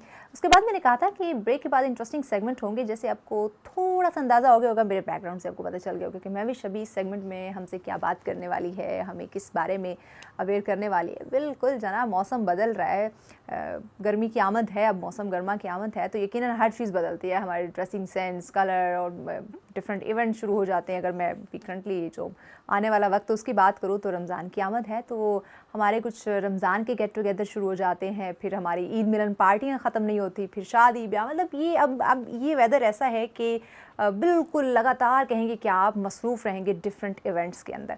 सो जहाँ आप डिफरेंट इवेंट्स में मसरूफ़ रहेंगे, वहीं फिर आपको आपकी ड्रेसिंग सेंस होना बड़ा ज़रूरी है। मौसम बदल रहा है, कब मैं क्या पहनूँ, क्या मेरी चॉइस, क्या सिलेक्शन होनी चाहिए कि मैं ज़रा दूसरों से डिफरेंट लगूँ। सो आपकी ये प्रॉब्लम, क्योंकि हमें भी ये प्रॉब्लम फेस करनी पड़ती है, तो इसलिए हमें लगता है कि नाज़रीन को भी ये प्रॉब्लम होगी। सो इन चीज़ों को मद्देनज़र रखते हुए ये सेगमेंट आप लोगों के लिए डिज़ाइन किया गया है, जहाँ हम बात करने वाले हैं कि मौसम बदल रहा है, मौसम चेंज हो रहा है। सो ट्रेंड भी चेंज हो रहे होंगे, लेकिन कैसे हो रहे हैं, क्या न्यू ट्रेंड आ रहा है। अगर कलर्स की बात करें तो कैसे कलर इन हो रहे हैं, अगर डिज़ाइंस की बात करें तो किस तरह की डिमांड ज़्यादा आजकल हो रही है, और स्पेशली आप लोगों व्यूअर्स के लिए ये आज का प्रोग्राम होगा। सो पूरा प्रोग्राम सुनिएगा। हमारे साथ जो हमारे आज के मुअज़्ज़िज़ गेस्ट हैं जो इस पे हमें गाइड करेंगे, नो डाउट आप किसी तारुफ के मोहताज नहीं, उनका काम जो है वो आप देखते रहते हैं। इवन मेरे ख्याल से मैं कहूँ कि आंखें बंद करके आप इनसे मशवरा ले सकते हैं, तो गलत नहीं होगा, क्योंकि जब आप किसी प्रोफेशनल के पास जाते हैं जो प्रॉपर वाकई अपने काम में महारत रखता है, अपने काम के बारे में उसे हाव नो है, नॉलेज है, प्रॉपर अवेयर है, एजुकेट हैं, फिर आपको बेफिक्र होकर अपना सारी जो टेंशन है ना उन पे छोड़ देनी चाहिए। तो एक ऐसे ही डिज़ाइनर जो है हमारे साथ, हमारे मुल्क की पहचान, हमारे मुल्क का एक बहुत बड़ा नाम जिन्हें आप सब जानते हैं, हमारे साथ मौजूद हैं जी मोहम्मद इमरान साहब हमारे साथ हैं। अस्सलाम वालेकुम इमरान, कैसे आप? अल्लाह का बड़ा करम। इमरान आपने बहुत शुक्रिया, आपने हमें वक्त दिया, क्योंकि मौसम आजकल आप काफ़ी बिजी हैं, बहुत, हम समझ बहुत। सकते हैं। सो उसमें एक डिज़ाइनर का वक्त निकालना ये खासा मुश्किल हो जाता है, क्योंकि आपको नहीं पता पल में आपका क्लाइंट आ जाए, ऐसे ही है, आपको ऐसे ही किस है। टेंशन में वो आए कि इमरान कदीर साहब मैं बहुत परेशान हूँ। मेरी परेशानी को हल करें। इमरान, सबसे पहले तो हम मौसम गर्मा के ट्रेंड पे हम बात करेंगे, लेकिन मैं जानना चाहूँगी, मैं हमेशा ये हमारे जो जितने भी ड्रेस डिज़ाइनर, फैशन डिज़ाइनर होते हैं उनसे मैं ये सवाल ज़रूर करती हूँ, आपने ये फील्ड ही क्यों सेलेक्ट की? ऑनेस्टली स्पीकिंग, एक्चुअली एक तो मुझे शौक था, ओह, और दूसरा मुझे ये लगता था कि स्पेशली मेंस वेयर हाँ। में, कि हमारे यहाँ पे पाकिस्तान में हाँ, बदकिस्मती से बहुत कम मेंस वेयर में डिजाइनर हैं, बहुत कम यस, लोग हैं। हाँ। तो मेरे ख्याल में मर्दों का भी उतना ही हक है कि वो भी अच्छा, कुछ ये अच्छे कपड़े ये भी पहने। नाज़रीन को मैं बताती चलूँ, क्योंकि अभी तक जितने भी उन्होंने हमारी कलेक्शन देखी, जितने भी डिज़ाइनर्स हैं वो फीमेल के थे। आज का आप जो स्पेशली मेल हैं वो खुश हो जाए, क्योंकि उनको बड़ी अवेयरनेस होने वाली आज। और देखिए इसकी रीजन भी यही है कि हमारे पास, और इस्लामाबाद जैसी एक इतना बड़ा शहर है, लेकिन उसके बावजूद आप देखें कि यहाँ पे लोग नहीं हैं, डिजाइनर्स नहीं है जो स्पेशली मेंस के लिए काम करे, मेंस के कपड़े डिजाइन फीमेल करे। के धड़ाधड़। वो फिर हमें, मुझे खुद भी शौक था, और मैंने जब देखा कि नहीं यार ये अच्छा है, एक्सपोजर बहुत अच्छा है यहाँ पे मर्दों की market में, तकलीफ को समझा। तो और इसकी वजह से अल्हम्दुलिल्लाह मुझे रिस्पॉन्स भी बहुत अच्छा आया, शुक्र कितना, अल्हम्दुलिल्लाह। अगर मैं पूछूं आपको, कितने साल, कितना अरसा हो गया इस फील्ड के अंदर? मुझे तकरीबन अराउंड मोर देन 10 इयर्स। माशाल्लाह, 10 10 इयर्स साल, अल्हम्दुलिल्लाह। 10 साल, ग्रेट। लेकिन- फैमिली सपोर्ट थी?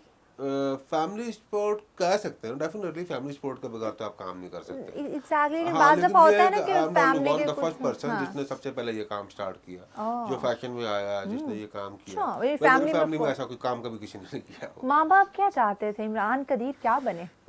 माँ बाप यही चाहते थे कि जी पढ़ लिख के कोई डॉक्टर बन जाए, जैसे मेरा छोटा भाई डॉक्टर है, अच्छा, वही कोई इंजीनियर बन जाए, तो जो कुछ ऑप्शंस मैं- हमारे पास हैं। वकील बने, इंजीनियर बने, हाँ, डॉक्टर बस बने। यही है। ऐसे आपको पता है, आज से अगर कुछ अर्सा पीछे चले जाए तो हाँ। पेरेंट्स की यही ख्वाहिश होती थी, वकील बन जाए, डॉक्टर बन जाए, इंजीनियर बन जाए। मेरा अब्बा खुद ये चाहता था, पहले डॉक्टर, अच्छा डॉक्टर नहीं बनी, वकील बन जाए। मैंने कहा वकील मैंने बने। दोनों नहीं बनना, कि पुत्र बनना कि ये। ऐसे ही होता है, ऐसे ही है। सो ये बात है। अच्छा, स्टार्ट में जब आप आए, ये सवाल मेरे जो व्यूवर्स देख रहे हैं जो इस फील्ड में आना चाहते हैं, ये सवाल मैं उनके तरफ से आपसे जानना चाह रही हूँ। माशाल्लाह 10 साल हो गए आपको इस फील्ड के अंदर, मर्द हजरात के लिए खूबसूरत ड्रेसेस डिज़ाइन कर रहे हैं, उनको खूबसूरत बना रहे हैं। मुश्किलात यकीनन हर शोबे में होती है। सो आपको भी क्या स्टार्ट में कुछ प्रॉब्लम्स आई? देखिए बहुत प्रॉब्लम्स आती हैं। सबसे बड़ी बात ये है कि यहाँ पे इस्लामाबाद जैसी शहर में आपको बहुत सारी बेसिक चीज़ें नहीं मिल रही होती हैं। आपको जो आप जैसे आपने कोई भी ड्रेस डिज़ाइन करना है, उसके साथ बेसिक नेसेसरीज होती हैं, उसकी एक्सेसरीज होती हैं, और फिर दूसरे डिज़ाइनर से डिफरेंट भी दिखाना है, होते हैं, आपको वो नहीं मिलते। आपको यहाँ पे अच्छे काम करने वाले लोग नहीं मिलते जो आपको लाहौर, कराची में इजीली अवेलेबल हो जाते हैं। एग्जैक्टली, तो ये वो एक हमारे बहुत बड़ा इस्लामाबाद issue है इंडस्ट्री का ये इशू है ऐसे ही है, बहुत कि बड़ा यहाँ issue है पे वो यहाँ जो क्रीम है काम वाली, वो लाहौर या पे। कराची, लाहौर या कराची चली यही जाती बात है। है। और इवन यहाँ पे जो अच्छे ग्रेजुएट्स बच्चे निकलते हैं अच्छी यूनिवर्सिटी से, वो भी उनको भी लाहौर कराची से अच्छी ऑफर जाती हैं, वो भी वहाँ कराची, पे वो भी वो कराची चले जाते जाते हैं। हैं, लाहौर चले जाते भाई हैं। अपने कैपिटल को भी देख लो। हाँ नहीं, लेकिन यहाँ बदकिस्मती कह लें या जो भी कह लें, लेकिन यहाँ पे बहुत सारे प्रॉब्लम फेस करने पड़ते हैं, जो मुझे लगता है कि आपको वो लाहौर में, एटलीस्ट लाहौर जैसे या कराची जैसे शहर में आपको फेस नहीं करने अच्छा, पड़ते। हम ये कह सकते हैं वहाँ अपॉर्चुनिटीज ज़्यादा हैं, ऑप्शंस बहुत ज़्यादा होते हैं शायद। देखिए ऐसी बात नहीं है, अपॉर्चुनिटीज यहाँ भी है, ठीक ऐसी है, बात नहीं ठीक है, है। लेकिन बात सिर्फ ये है कि यहाँ पे ये है कि काम करने वाले लोग थोड़े हैं, तो जिसकी वजह से क्यों डेफिनेटली कम है?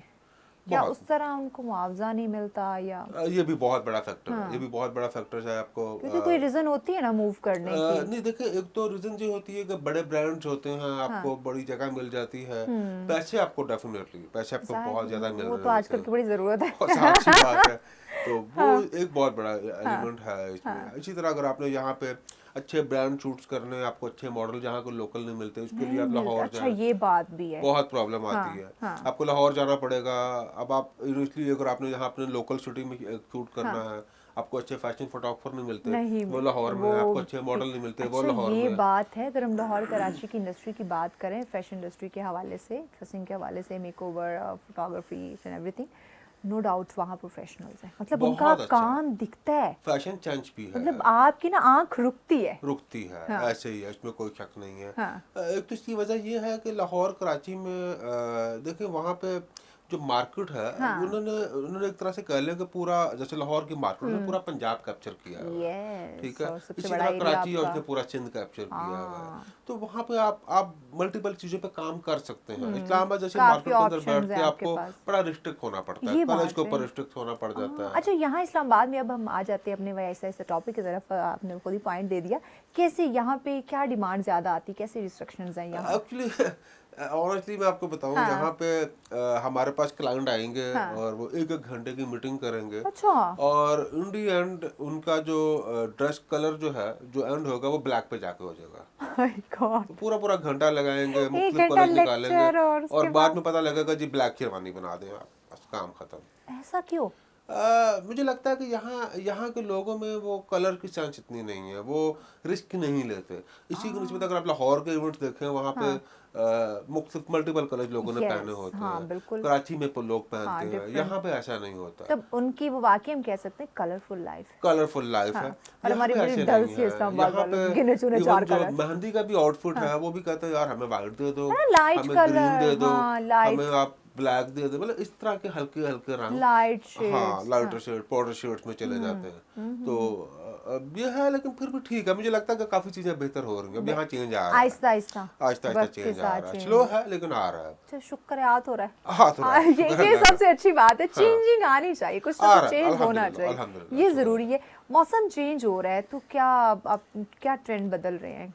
देखिए अभी तो इत्तेफाक की बात है कि मौसम थोड़ा अर्ली चेंज हो गया। आपको पता है फेब ये में, जब बात मार्च सच में में ऐसे इतनी ही है। इस्लामाबाद में गर्मी नहीं होती जितनी अभी जितनी है। अब होगी, लेकिन fine। अभी एक्चुअली हमारे पर डबल बर्डन है। एक तो मौसम चेंज हो रहा है, तो मौसम चेंज होने की वजह से हमारे पास जो एक लोड पड़ रहा है क्लाइंट्स का, वो समर की कलेक्शन के लिए, हाँ, समर वेयर्स के summer, लिए, yes। प्लस अभी वेडिंग सीजन भी ऑन है। मैंने वही ठीक कहा ना है? कि ये अब जब वो दोनों मौसम चीजें शुरू हो हमें गया मैनेज करनी ना, पड़ रही इसमें हैं। अब आपके ऐसी लंबी लाइन लग जाएगी ना इवेंट्स की। ऐसे ही है, ऐसे ही है। और उसके साथ ही अगर रमजान भी स्टार्ट हो रहा है, तो रमजान की तैयारी भी चल रही है। यही बात है। तो अभी तो दोनों तीनों चीजों का हम लोग लेकर चल रहे हैं, लेकिन अल्हम्दुलिल्लाह फिर भी ठीक है, अच्छा जा रहा है, शुक्र अल्लाह का। कैसे, अगर मैं अभी मौसम बदल रहा है इसमें बात करूं, तो ज़्यादा आपको क्या लगता है कि कैसी डिमांड कलर्स की आ सकती है? देखो एक तो ऐसा ये कलर्स इस पर जो हम देख रहे हैं हाँ। अपने क्लाइंट्स को हाँ। पिछले एक साल से, हाँ। कि पहले जब गर्मियाँ आती थी समर सीजन में, तो लोग वाइट पे चले जाते थे। हाँ, बिल्कुल। वाइट ड्रेसेस, मतलब हर बंदा वाइट पहन रहा है। वाइट, यही बात बट है। इस साल के अंदर हमने देखा है कि लोगों ने समर में डार्क कलर्स बहुत पहने हैं, oh. Black, blue, even green, darker green, जो पर्सनली मुझे कभी पसंद नहीं रहा, लेकिन मैं खुद भी पहन रहा हूँ आजकल। तो मैं आपको बताऊं कि वो बहुत चल रहा है, dark blue, dark green summer में लोग पहन रहे हैं। कॉटन में लोग डिमांड करते हैं, जी हमें ब्लैक कॉटन का सूट बनवाना है, हमें नेवी ब्लू बनवाना है, हमें डार्क ग्रीन में जाना है, मस्टर्ड कलर में जाना है। तो जो पहले इतना नहीं था, लेकिन अभी चेंज हुआ है। ये पिछले 1-2 साल में बहुत चेंज हुआ है। वाइट कलर कुछ इसी तरह से वाइट कम हुआ है। वाइट जितना पहले हम वाइट सेल करते थे, इस साल वाइट की वो पिछले साल भी इतना नहीं था, और अभी भी हमें ऐसे ही लग रहा है कि लोग वाइट की तरफ कम जा रहे हैं, डार्क कलर्स पे जा रहे ये हैं। कैजुअल ओकेजन की आप बात कर रहे हैं? कैजुअल ओकेजन की बात कर रहे हैं, इवन इवेंट पे भी ऐसे है, लाइक जैसे अब आगे रमजान के लिए लोग अपनी Get इफ्तार together, के लिए, इफ्तार, गेट हाँ, टुगेदर्स के parties, लिए, हाँ। तो उसमें भी लोग प्रेफर करते हैं कि हम डार्क कलर बनवाएं। अच्छा, वैसे भी आजकल आपने कौन सा धूप में बैठना है?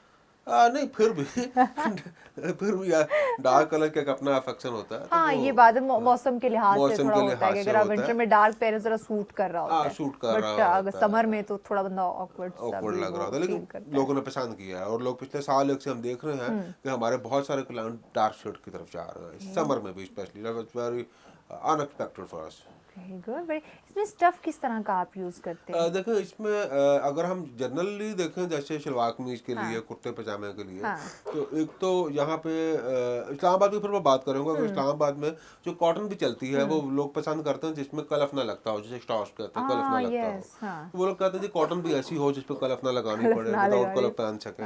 और यहाँ पे वॉशिंग वेयर है, वॉशिंग वेयर यहाँ पे बड़ा पसंद किया जाता है, जिसकी फॉल अच्छी होती है, रिंकल्स कम पड़ती हैं, इजी टू वॉश है, इजी टू आयरन है।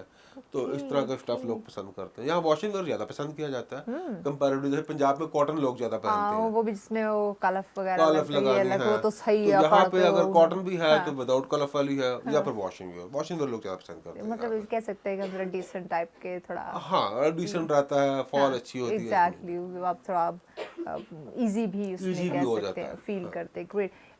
आगे चूंकि ईद भी है, तो ईद में ज्यादातर आप कैसी कलेक्शन लॉन्च कर रहे हैं? ईद में देखें अभी अब जैसे अभी जब से हम लोगों ने काम स्टार्ट किया, हमने ये देखा है कि ईद पे लोग अब सादे सादे सूट नहीं पहनते, मर्द भी हजरात भी। अच्छा, ये उनकी भी बात कोशिश आती होती है कि हमें कॉम्बिनेशन, जब गर्मियों की ईद है कि लोग कॉम्बिनेशन में वेस्ट कोट पहन लेते हैं, कॉम्बिनेशन में जहाँ इवन सलवार कमीज पहन रहे हैं तो उसके ऊपर उनको होता है कि उस पर कंट्रास्ट लगा हो, डिजाइन लगा हो, बटन चेंज हुए हो, बटन की जो स्टिच है वो थोड़ा कंट्रास्ट कलर में हो, वो मल्टीपल बहुत सारी चीज। अब सादा सूट को नहीं बनवाता ये भी हमसे, अब मर्द भी किसी से कम नहीं है। बिल्कुल नहीं है, बिल्कुल पहले नहीं है, आगे कहते जा रहे हैं अब तो। खवातीन के नखरे खत्म नहीं होते, उनकी सिलेक्शन खत्म नहीं होती। नहीं, मुझे उनके- लगता है कि अब मर्द भी माशाल्लाह से बराबरी कर रहे हैं। ओहो हो, अब तो बहुत कंपटीशन चल रहा है। वाह जी, मर्द बाजी ले गए। ले देंगे जिस तरीके से जा रहे हैं। तो ये जब आप देखें कि जितना जैसे हम बात करते हैं, खवातीन इतनी शॉपिंग करती हैं, अपने ड्रेसिंग का बड़ा ख्याल रखती हैं, हर कोई इनको डिफरेंट चाहिए होता है, जो एक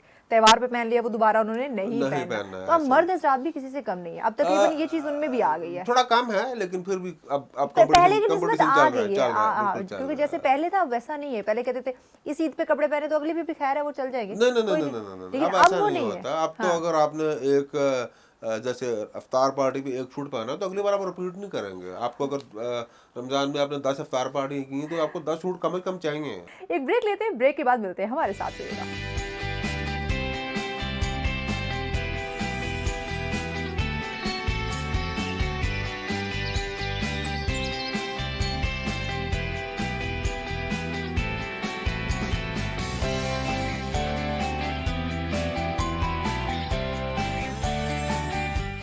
वेलकम बैक नाज़रीन, सचरा में कहेंगे आपको खुश आमदीद। इमरान, वैसे आपस की बात है, हम बात करते हैं महंगाई की। जब ये इतने हमें जोड़े बनाने पड़ते हैं तब महंगाई कहाँ होती है? देखो शौक का कोई मुल नहीं वो तो गल थोड़ी सही है, लेकिन तो फिर भी। लोग एक्चुअली इस पे पैसे खर्च करते हैं। और एक्चुअली ये हमारे मुल्क में देखें ये छोटी छोटी खुशियां हैं, लोग अपनी इन्हीं चीज़ों पे पैसे खर्च कर लेते हैं।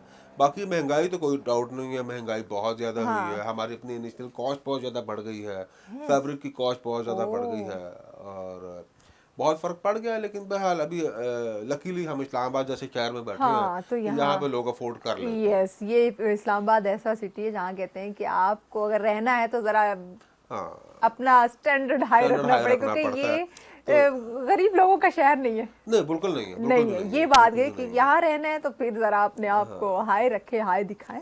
अच्छा, अगर मैं आगे बात करूँ, चूँकि आपने कहा कि मर्द हजरात भी साथ हम हैं और आपस में शॉपिंग वॉपिंग का वो सिलसिला जारी है इनका, लेकिन ये जो मटेरियलिस्टिक लोग हो जाते हैं, अब एक दफ़ा एक ड्रेस हमने वेयर कर लिया, दूसरे पे वो नहीं करेंगे, तो ये भी तो एक वेस्टेड चीज़ है ना। देखिए कह सकती हैं वाकई ऐसा है, लेकिन विद द टाइम आप देखें चीज़ें चेंज हो रही हैं, लोगों की मेंटालिटी चेंज हो रही है। तो मुझे लगता है कि थोड़ी सी ज्यादती है, लेकिन अब क्या कर सकते हैं, काम भी तो करना है ना, हमने भी तो पैसे कमाने हैं। तो इसलिए मैं इस पे ज़्यादा लोगों को मोटिवेट नहीं करूँगा। एग्जैक्टली, आपका तो बिजनेस है, आप मेरा तो कहेंगे बिजनेस नहीं, है, नहीं, तो हर ओकेजन पे आपको नया ड्रेस मैं तो कहूँगा पहनना जी आपको चाहिए। 10 इवेंट है तो आप 12 छूट 12 10 ना बनवाएं प्लीज। जाहिर है आपका अपना बिजनेस है, जाहिर। लेकिन अगर हम ओवरऑल बात करें तो फिर थोड़ी ज्यादती है। जाती है, क्योंकि अब ईद देखे, ईद के पहले दिन मैंने ये सूट, चांद रात पे मैंने ये सूट पहना, ईद के पहले दिन ये, ईद के दूसरे दिन नहीं, ईद के 3 सूट होते हैं। अब तो सुबह नमाज पढ़ने जाना तो ये पहन के जाना है, इसके बाद लोगों से मिलने जाना तो है तो ये सूट पहनना है। तो ईद के 3 ईद वाले दिन के 3 सूट होते हैं। माय गॉड, थोड़ा सा ख्याल कर लो यार, अपने इर्द गिर्द लोगों को भी देख लो। कोई जरूरत नहीं ख्याल करने की, कोई जरूरत नहीं कोई जरूरत नहीं ख्याल करने की। चलिए आपने कह दिया कोई जरूरत नहीं ख्याल करने की, लेकिन फिर भी अच्छा, बजट की मैं इधर बात करूं, क्या आपके पास कोई ऐसे क्लाइंट आते हैं जिनका एक लिमिटेड बजट हो और वो आपसे एक अच्छी चीज़ डिमांड कर रहे हो? देखो नहीं होता है, बिल्कुल होता है। चाहे आप इस्लामाबाद में रह रहे हैं, लेकिन इसके बावजूद यहाँ हर बंदे के पास तो इतने पैसे नहीं जाहिर है। है। तो हमारे पास बहुत सारे ऐसे क्लाइंट्स आते हैं जिनका बजट थोड़ा कम होता है या वो अच्छी चीज़ डिमांड कर रहे होते हैं। तो उसके लिए फिर हम लोग ये नहीं करते कि यार हम उन्हीं को डील करें या उन्हीं को एंटरटेन करें जिनके पास पैसे हैं। फिर हमारी कोशिश ये होती है कि हम लोग जो है ऐसे लोगों को भी एंटरटेन करें और उनके लिए फिर हम अपना मार्जिन कम कर लेते हैं, अपना प्रॉफिट मार्जिन कम करते हैं, जो कि उनका भी उतना ही हक है जितना किसी और का है। ठीक ठीक। तो मतलब आप जो उस पे कॉस्ट आ रही है जो एक ड्रेस हमारी कोशिश होती है कि फिर हम अपने ऐसे आने वाले क्लाइंट्स के लिए हम अपने मार्जिन को कम से कम कर लें ताकि वो भी अच्छी चीज़ पहने।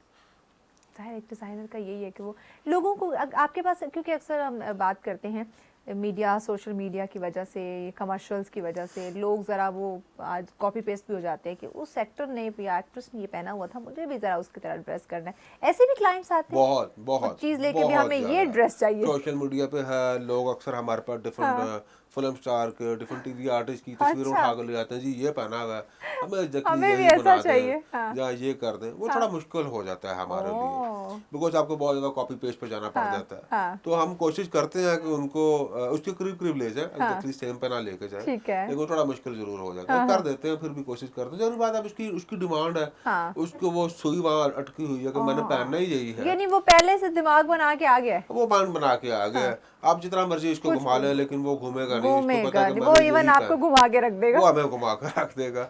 तो इसलिए हमारी कोशिश यही होती है कि ठीक है जितना हम इसको कर सकते हैं। अच्छा, कभी ऐसा हुआ हो आपके पास क्लाइंट आए हो, अगर हम विंटर या समर किसी भी उसमें मौसम की बात करें, वो अपना एक मिथ बना के आ गया, एक माइंडसेट उसने रेडी कर लिया है, लेकिन आपके पास आके वो आपको कह रहा है इमरान मुझे गाइड कर दे, मेरे आगे यूँ समझे कि ईद आने वाली है और ईद पे मैं कैसी ड्रेस पहनूँ, मुझे कैसा कलर सूट करेगा, मैं कैसे मतलब सबसे डिफरेंट भी लगूँ। आपने 1-1.5 घंटा आपने उस पर सर खपाया है, एट द एंड उसकी सुई अपनी जगह है। ऐसा कभी हुआ? अच्छा, मैं आपको यहाँ बताऊँ, मैं अपने जितने भी मेरे क्लाइंट्स हैं मैं उनको बड़ी डेड ऑनेस्ट किस्म की ओपिनियन देता हूँ। उसकी रीजन ये होती है कि मुझे एक्चुअली ये पता है कि अगर मेरा क्लाइंट ने जो पहना है उसको अच्छा लग रहा है, उसको देख के 10 लोग और आएंगे। हाँ, ये बात तो है। तो समहाउ मैं अपने क्लाइंट्स को ये बताता जरूर हूँ कि यार तुम ये ना पहनो। अच्छा, गाइड करते हैं आप? बिल्कुल गाइड करता हूँ। तुमको ये अच्छा नहीं लगेगा, या तुम ये कपड़ा ले रहे हो ये इतना अच्छा नहीं है, जो तुम जो डिजाइन बनवा रहे हो ये तुम पे अच्छा नहीं लगेगा, तो तुम ऐसा करो, ऐसे नहीं ऐसे बना लो, ठीक है, या इस तरह से नहीं इस तरह से कर लो। उसकी रीजन ये होती है कि मेरी ये कोशिश, वो अच्छा लगेगा तो उसके साथ मुझे और क्लाइंट मिलेगा। तो मैं अपनी तरफ से पूरी कोशिश करता हूँ कि उसको जितनी अच्छी समाज में, मुझे थोड़ा लॉस भी हो जाता है कि मैं उसको अच्छी महंगी चीज भी दे सकता हूँ, लेकिन मैं कहता हूँ यार वो उस पर अच्छी नहीं लगेगी, तो हम थोड़ा सा उसको कम बजट में ले जाते हैं, लेकिन सिर्फ इसलिए कि उस पर वो चीज़ ज़्यादा अच्छी लग रही है। अच्छा, हमने देखा है कि मार्केट में मेल ड्रेस डिज़ाइनर्स की बात करूँ और फीमेल की करूँ, भरमार है, धड़ाधड़ आ रहे हैं, लेकिन उन्हें उस तरह से नॉलेज नहीं। देखिए, अगर आप एक प्रोफेशनल हैं, आप एक प्रॉपर आपने अपनी फील्ड को रीड किया है, क्योंकि जो भी आपके पास क्लाइंट आएगा आप उसको देखोगे, उसको जज करोगे, उसको रीड करोगे, फिर अपना माइंड लड़ाओगे किस पे क्या कलर, क्या डिज़ाइन सूट कर सकते हैं, तब जाके आप एक सक्सेसफुल डिज़ाइनर बनते हैं। बट ये जो मैं एक बात करती हूँ, हमारे यूट्यूबर गूगल वाले जो डिज़ाइनर्स आ जाते हैं, इसकी वजह से मार्केट को क्या नुकसान हो रहा है? देखिए, इसमें देखिए सबसे पहली बात आपकी मैं बात का जवाब दूँ, जो आप कह रही हैं कि डिज़ाइनर की भरमार है और उनका नॉलेज नहीं है। इसमें सबसे बड़ा कसूरवार जो है हमारे इंस्टीट्यूट्स हैं, वो यूनिवर्सिटीज़ हैं जो बेसिकली इनको पढ़ा रही हैं, डिग्रीज करवा रही हैं। मेरे पास बहुत सारे यहाँ पे ऐसे आते हैं, बच्चे आते हैं जो डिफरेंट यूनिवर्सिटी से आते हैं। तो आप बिलीव करें कि उनके पास नॉलेज जीरो होता है, बिकॉज हाँ उनको थोड़ी डिजाइनिंग सेंस जरूर होती है, लेकिन उनको फैब्रिक का नॉलेज नहीं होता, उनको किसी चीज का पता नहीं होता, उनके पास मतलब जीरो नॉलेज है उनके पास फैब्रिक का। ये मुझे लगता है कि उनको थोड़ा सा गाइड करना चाहिए। डिग्री ली हुई है और बस अभी यही है। और यही एक बहुत बड़ा इशू है जिसकी वजह से वो बच्चे जब अपनी डिग्रीज लेके 4-4 साल की डिग्रीज लेके अच्छे खासे माँ बाप के पैसे लगा कर जब वो फील्ड में आते हैं तो उनका नॉलेज जीरो होता है। ठीक है, और वो बेचारे फिर हमारे पास जब इंटर्नशिप करने आते हैं तो मैं तो ये सोचता हूँ यार, उनको कहता हूँ अक्सर, यार तुमने 4 साल क्या किया भाई, क्या किया वो बता दो, क्या करके आए हो तुम लोग 4 साल में। अच्छा, मोस्टली क्या आपके पास जब इंटर्नशिप के लिए लोग आते हैं, अगर मैं अभी की बात कर लूँ, अभी के वेदर की बात कर लूँ, तो क्या बिल्कुल नॉलेज नहीं है? नहीं, देखिए ये बात नहीं, उनका बिल्कुल नॉलेज नहीं होता, लेकिन एक्चुअली जो बेसिक एक्चुअली ये अब जैसे हमारे यहाँ पे एक यूनिवर्सिटी है बड़ी फेमस है इस्लामाबाद की, नाम नहीं लूंगा उसका, अब वो अच्छे खासे पैसे चार्ज कर रहे हैं, बहुत खुले पैसे चार्ज कर रहे हैं। तो अब उनका सीन ये है कि जब वो वहाँ से बच्चे आते हैं हमारे पास, तो उनको बेसिकली फैब्रिक का नहीं पता, उनके पास जीरो नॉलेज है। अच्छा, दूसरा उनको पढ़ाते हैं क्या है, इंटरनेशनल ब्रांड, गुची पढ़ा दिया, जारा पढ़ा दिया, वर्साची पढ़ा दिया। अच्छा। तो भाई इस्लामाबाद, ये पाकिस्तान है, तो आप उनको जारा गुची नहीं, पढ़ा यूरोप रहे नहीं हैं, क्या है, करेगा बेचारा? पाकिस्तान है। हाँ हाँ, तो वो इसकी एक बहुत बड़ी रीजन यही होती है। फिर हम उनको 3-3 4-4 महीने अपने पास काम सिखाते हैं। और बहरहाल ये मुझे लगता है कि ये थोड़ा सा इनको सिस्टम को देखना चाहिए कि आप अगर पाकिस्तान में रह रहे हैं, आप बढ़ाएं, वर्साची पढ़ाएं, ब्यारा पढ़ाएं, गुची पढ़ाएं, हाँ, लेकिन देखिए जाके यहाँ लोकल मार्केट में बिल्कुल काम ठीक करो, है, तो ये आपको भी तो अपने बेसिक पता मुल्क हो ना। की जहाँ आपने रह के जहाँ आप अपना ब्रांड लॉन्च कर रहे हैं, यहाँ के लोगों का, यहाँ के फैब्रिक का, यहाँ की चीज़ों का नॉलेज होना भी ज़रूरी है। ऑब्वियसली जहाँ जरूर सबसे ज्यादा जरूरी वही है ना। देखिए मेरे पास किसने आ रहा है, मेरे पास मैविश नहीं आ रहा है, मेरे पास वो किसी फॉरेनर ने नहीं आना, साफ सी बात है। हाँ, तो मुझे ये पता होगा आपके कि मैंने मैविश टारगेट को क्या ऑडियंस देना है, तो तो तभी चलेगा ना। पाकिस्तान की है ना, साफ सी वो बात तो है। वेस्ट की नहीं, यूरोप से तो कोई नहीं यहाँ आया। हाँ, ये ऑप्शन नहीं है। वो तो आप मतलब ठीक है, लोग आते हैं करते हैं, बट ज्यादा जो आपकी टारगेट ऑडियंस है वो तो आपका मुल्क वो है, तो जहाँ की है, वो तो यहाँ की है। तो ये मुझे लगता है कि इनको अपना सिस्टम को थोड़ा सा गौर करना चाहिए। प्लस वहाँ पे इन यूनिवर्सिटीज को अपने बच्चों को फैब्रिक का जरूर बताना चाहिए। ये बात है। बहुत सारे इवन यूनिवर्सिटीज के बच्चे आते हैं जिनको फैब्रिक की अलिफ बे भी नहीं पता होती। अब जिसको पता ही कख नहीं है, जिसको आता ही कुछ नहीं है, वो बेचारा ने कहा उसको ये जरूर आप उसको स्केच करवा लें, वो आपको बड़ा अच्छा स्केचिंग बड़ा कर अच्छा, देगा, yes। बहुत अच्छा डिजाइन तो बना देगा। भाई वो डिजाइन बनाने किसके ऊपर है, ये भी स्टफ तो कैसा देखो ना। होगा, स्टफ कैसा यूज करना है, कैसे यूज करना फिर है, इवेंट के अकॉर्डिंग, फिर वेदर के वेदर मुताबिक। के अकॉर्डिंगली आपने गर्मी में कौन सा लगाना है, अगर किसी दूल्हे के लिए कुछ बना रहे हो उसको आपने क्या देना है। तो ये चीजें आपको जब तक ये नहीं पता होगा आप नहीं चल सकते। नहीं कर सकते। दूल्हे की आपने बात की, लड़कों के लिए हम अवेयरनेस क्रिएट करें, लड़कियों के लिए हमने बड़े शो किए हैं, खवातीन के ब्रांड्स हमने बड़े दिखाए हैं, काफ़ी हद तक हमारे नाजरीन जान गए। लेकिन आज मर्द की बात करें, मर्द की फेवर में हम बात करें, शादियों का भी सीज़न स्टार्ट है, तो क्या शेरवानी ज़्यादा डिमांड हो रही है या कलर्स कौन से? मैंने जैसे आपको बिल्कुल स्टार्टिंग में कहा था कि हमारे पास क्लाइंट आते हैं। एक्चुअली एक तो ये है कि शेरवानी का जो कलर चलता है, हाँ। वो चलता है ब्राइडल ड्रेस के अकॉर्डिंगली। अच्छा, लेडीज फर्स्ट, तो सबसे पहले लेडीज का ब्राइडल ड्रेस फाइनल होता है, उसके बाद फिर हम लोग अभी भी औरत आगे है। ऐसे ही है, ऐसे ही है। तो वो फिर उसमें फिर ये है कि अब जैसे अगर किसी ब्राइड का ड्रेस रेड कलर का लहंगा है, और आजकल आपको पता है लेडीज ब्राइडल ड्रेस रेड ही चल रहा है, यही हाँ, वही और हमारे एक ट्रेडिशनल ब्राइड चाल है कलर्स। कि हर ब्राइड पहन रही है, हर ब्राइड पहन रही है। अब ब्राइड के साथ आपके पास सिर्फ 2 ऑप्शन रह जाते हैं, या तो आप ब्लैक पहन लें या आप गोल्डन पहन लें। इसके बाद आपके पास तीसरा ऑप्शन कौन नहीं है, ठीक है। तो अब बहुत सारे हमारे यंगस्टर जो लड़के हैं, जो हमारे क्लाइंट्स हैं, वो बेचारे कोशिश करते हैं कि हम किसी और कलर में चले जाएं, लेकिन वो घूम फिर के ब्लैक पे आ जाते हैं। ब्लैक उनको इजी लगता है, सेफ लगता है, कंफर्टेबल लगता है, वो कहते हैं ब्लैक ही बना देते हैं। गोल्डन भी अच्छा लगता है, आई थिंक। गोल्डन भी अच्छा लगता है, लेकिन गोल्डन हर कोई कैरी नहीं करता, और गोल्डन हर किसी पे अच्छा अच्छा, नहीं लगता। ये बात भी है, क्योंकि ब्लैक तो सब में एडजस्ट ब्लैक कर सब जाते एडजस्ट कर देता है, गोल्डन हर किसी पे अच्छा नहीं लग रहा होता। तो शाम अगर हम किसी को देखते हैं कि इसको गोल्डन अच्छा लगेगा, तो हम इसको ट्राई करवाते हैं, इसको ड्रेस ट्राई करवाते हैं, गोल्डन पहना के दिखाते हैं। ठीक है। अगर उसको लगेगा वो कंफर्टेबल हो रहा है, इजीली कैरी कर लेगा, तो ठीक है। अच्छा, तो शेरवानी कैसी, लाइट काम वाली या हैवी? नहीं, अब ऐसा नहीं है। अब जैसे दुल्हन के लहंगे पे काम बढ़ता जा रहा है, वैसे वैसे मर्दों की शेरवानी पे भी काम बढ़ता जा रहा है। ओए होए। हाँ, मतलब शेरवानी पे काम, फिर अब तो माला चल रही है, अब तो जनाब अली जो शेरवानी चल रही हैं, उनमें बेशुमार काम हो रहा है। कुल्ले चल रहे हैं, पगड़ियाँ चल रही हैं, वो फैंसी काम वाली बन रही हैं। अब तो बहुत काम, तो बहुत पैसे लगते हैं इसमें। मतलब अब वो शादी के लिए अच्छा खासा खर्चा इकट्ठा करना पड़ेगा। ऐसे ही है, ऐसे ही है। अगर आपने सोसाइटी में रहना है तो। जी सॉरी, अगर हमने सोसाइटी में रहना है, क्योंकि अगर लोग क्या कहेंगे, कंपटीशन आ गया ना, तो कंपटीशन आ गया। अच्छा, ये डिजाइनर्स में भी फिर कंपटीशन है ना? बिल्कुल है, लेकिन जाहिर बात है, आप अच्छे से अच्छा काम करेंगे जब मार्केट में अलाइव रहेंगे ना।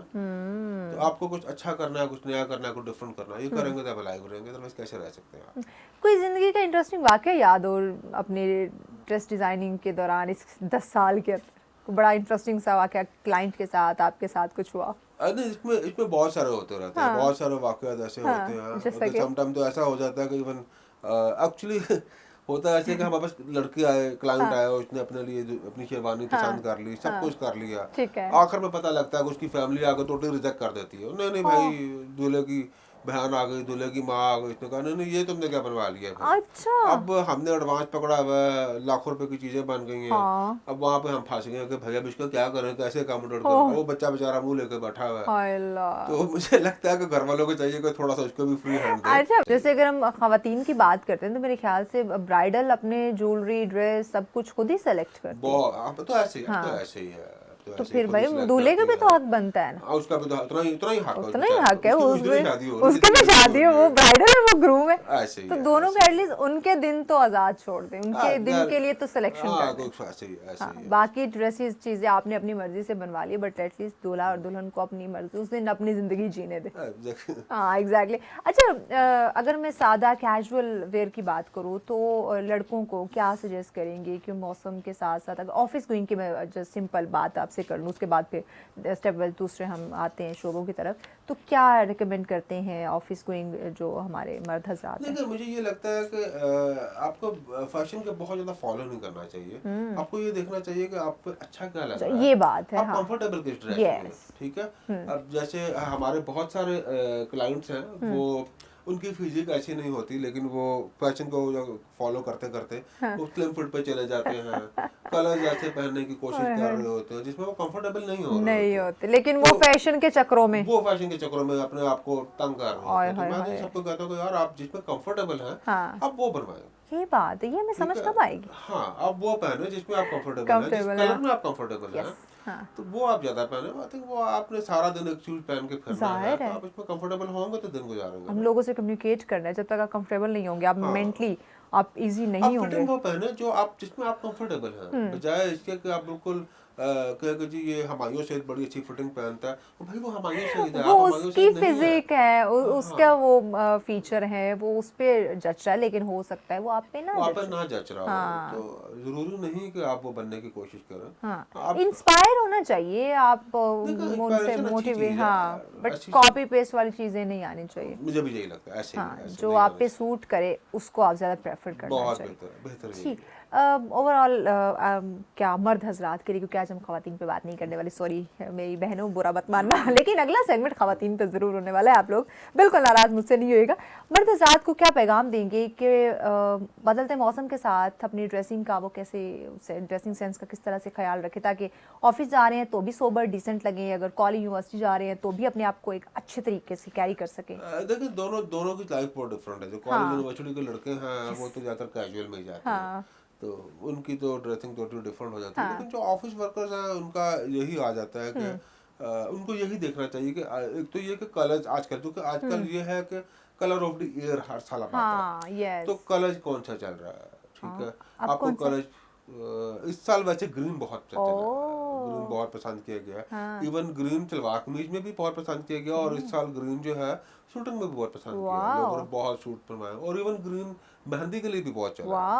तो मतलब ये है कि कलर ऑफ द ईयर का आप ध्यान रखें, कौन सा कलर चल रहा है, आपने कौन सा कलर पहनना है, उसका कॉम्बिनेशन अच्छे बनाए, आप कंट्रास्ट अच्छा करें, और ये देखें कि जो कंट्रास्ट आप पहन रहे हैं वो दूसरे के साथ अच्छा भी लग रहा है कि नहीं लग रहा है, तो ये बड़ी मेन चीज होती है। एग्जैक्टली, अहम पॉइंट है कि इन चीजों का, ये छोटी छोटी चीजें होती है, अगर ख्याल रखेगा फिर पर्सनालिटी निखरेगी। अगर आपको सिर्फ थोड़ी सी ड्रेसिंग सेंस है तो मुझे नहीं लगता कि इतना मुश्किल काम नहीं है। बिल्कुल थोड़ा सा बस आप दिमाग को खोलें, खिड़की खोलें, सोच तवज्जो करें। एग्जैक्टली, तो सब आसान है। बहुत शुक्रिया मोहम्मद इमरान कदीर साहब, आपने हमें वक्त दिया, इतनी ज़बरदस्त डिस्कशन इंफॉर्मेशन आपने हमारे साथ शेयर की, क्योंकि ख़वातीन के लिए तो हम शो करते रहते, तो हमने सोचा आज हम हमारे मर्द हजरात के लिए कुछ स्पेशल करें, और यकीनन जब मर्द की बात की तो आपका नाम, आपके डिज़ाइन, आपका काम हमारे माइंड में है। Thank you so much once again, आपने वक्त दिया।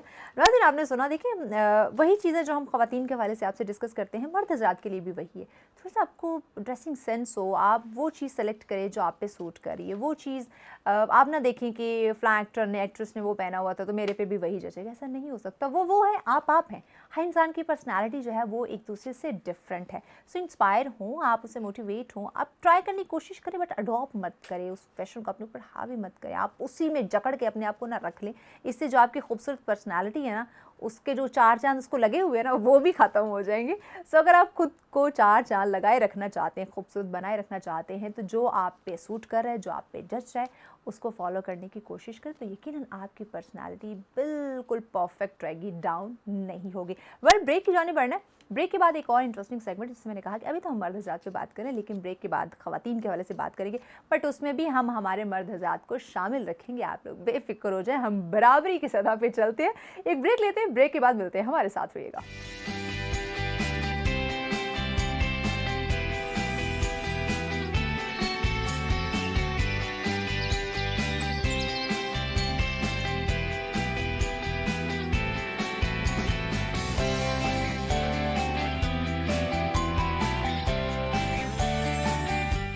वेलकम बैक नाज़रीन, सच रहेंगे एक दफ़ा फिर से आपको खुशामदीद। आज का प्रोग्राम यकीनन आप लोग बहुत ज़्यादा एंजॉय करें, क्योंकि हर ब्रेक के बाद आपको एक डिफरेंट चीज़ जो है वो देखने को सुनने का मौका मिल रहा है। तो यकीनन होना भी ऐसा चाहिए, क्योंकि आपको पता है कि सच सवेरा में हमेशा आपको डिफरेंट चीज़ें मिलती हैं, डिफरेंट टॉपिक्स पे हम बात करते हैं, आपको हम ज़्यादा से ज़्यादा जो है वो अवेयर करने की कोशिश करते हैं तमाम मामलात ज़िंदगी से।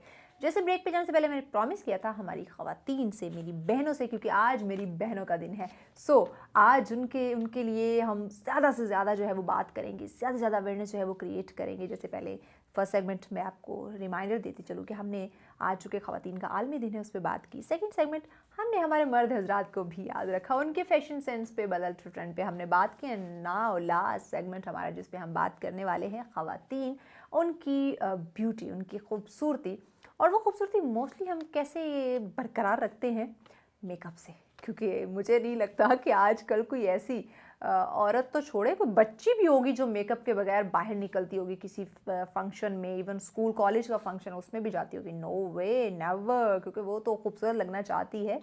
सो जनाब, आज हम बात करने वाले हैं मेकअप पे। अच्छी बात है, ख़वातीन को करना चाहिए, क्योंकि मेकअप ख़वातीन के लिए बना है। ख़वातीन नहीं करेंगी तो कौन करेगा? मर्द हज़रात तो अब इतना मेकअप करने से रहे, हाँ आजकल थोड़ा बहुत वो भी कर लेते हैं, इससे भी हम बिल्कुल इस बात को भी नज़रअंदाज नहीं करेंगे। सो ख़वातीन की जब बात करते हैं, उनकी मेकअप की जब बात करते हैं, जनाब मेकअप की जब बात करते हैं ना, ये एक आर्ट है, एक टैलेंट है, एक स्किल है, जो कि हर इंसान में नहीं पाए जाते, हर इंसान में मौजूद नहीं होती।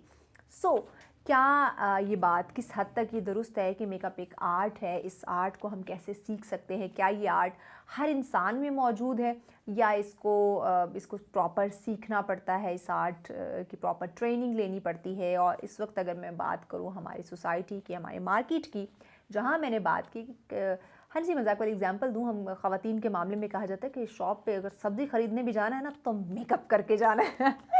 तो ये बात है, जब इतनी वैल्यू मेकअप को दी जा रही है, तो वाकई ये एक आर्ट हो सकता है। तो इस आर्ट को प्रोफेशनली किस तरह से लेकर आ सकते हैं, या अपने कैजुअली घर में अपनी हद तक हम इसका इस्तेमाल या इसको कैसे सीख सकते हैं, इस पे आज जनाब हम करने वाले हैं बात।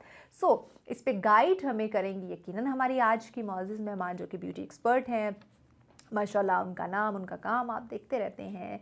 मुझे बड़ा अच्छा लगता है। देखिए, जब आप एक एज पे चले जाते हैं, जब आपकी काफ़ी एज हो जाता है, तब तो आपको वैसे ही तजुर्बा हो जाता है। लेकिन जब मैं शुमार करूँ यंगस्टर्स को, या जो हमारे जवान लोग हैं, नौजवान नस्ल के, जब वो ऐसे टैलेंट उनके अंदर देखने में मिलता है, ऐसी फील्ड में आते हैं, मज़ा तब आता है काम का। क्योंकि बुढ़ापे में ठीक है, वो तो आपकी पूरी ज़िंदगी एक्सपीरियंस इकट्ठा करके आपने कुछ ना कुछ बना लेना है, लेकिन जवानी में क्या काम, क्या कारनामे, क्या खिदमत सर अंजाम दे रहे हैं, ये बड़ा मैटर करता है। तो मेकअप एक आर्ट है, और बहुत बड़ा आर्ट है। इस पे बात करने के लिए हमें ज्वाइन किया हीरा ज़िशान। अस्सलाम वालेकुम हीरा। वालेकुम अस्सलाम। कैसी हैं? जी शुक्र अल्लाह का, आप सुनाएं। मैं बिल्कुल ठीक ठाक। हीरा, बहुत शुक्रिया आपने हमें वक्त दिया।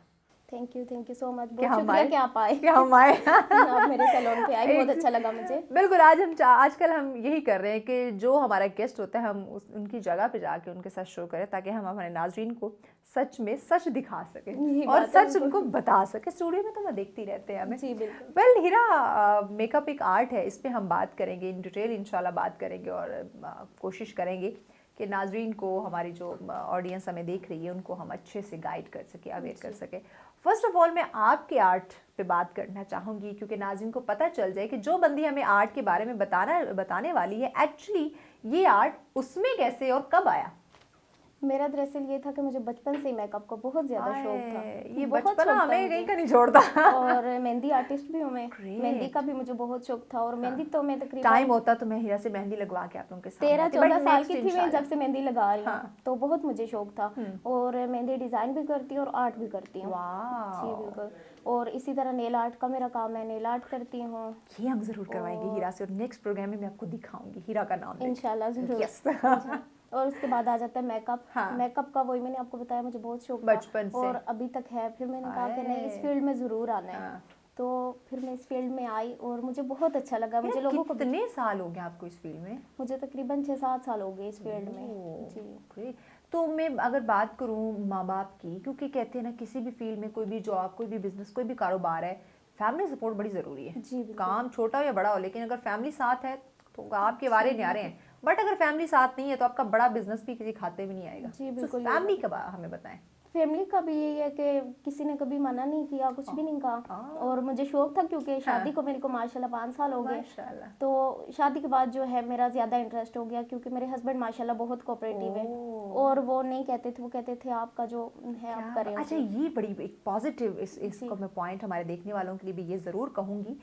माँ बाप तो ठीक है, वो तो करते ही करते हैं, वो बच्चों को मना नहीं करते। वो जो बच्चों का शौक हो, जो वो करना चाहते हो, वो कहीं ना कहीं उन्हें सपोर्ट करते रहते हैं, पुश करते रहते हैं। बट जब बेटी नेक्स्ट अगले घर जाती है, ससुराल जिसे हम कहते हैं, वहाँ पे असल बात शुरू होती है। यही बात है। अगर वहाँ आपके इन-लॉज जो हैं, आपके ससुराल वाले जो हैं, आपका हस्बैंड जो है वो सपोर्टिव मिल गया तो मैं इन शॉर्ट कहूँगी दुनिया में जन्नत।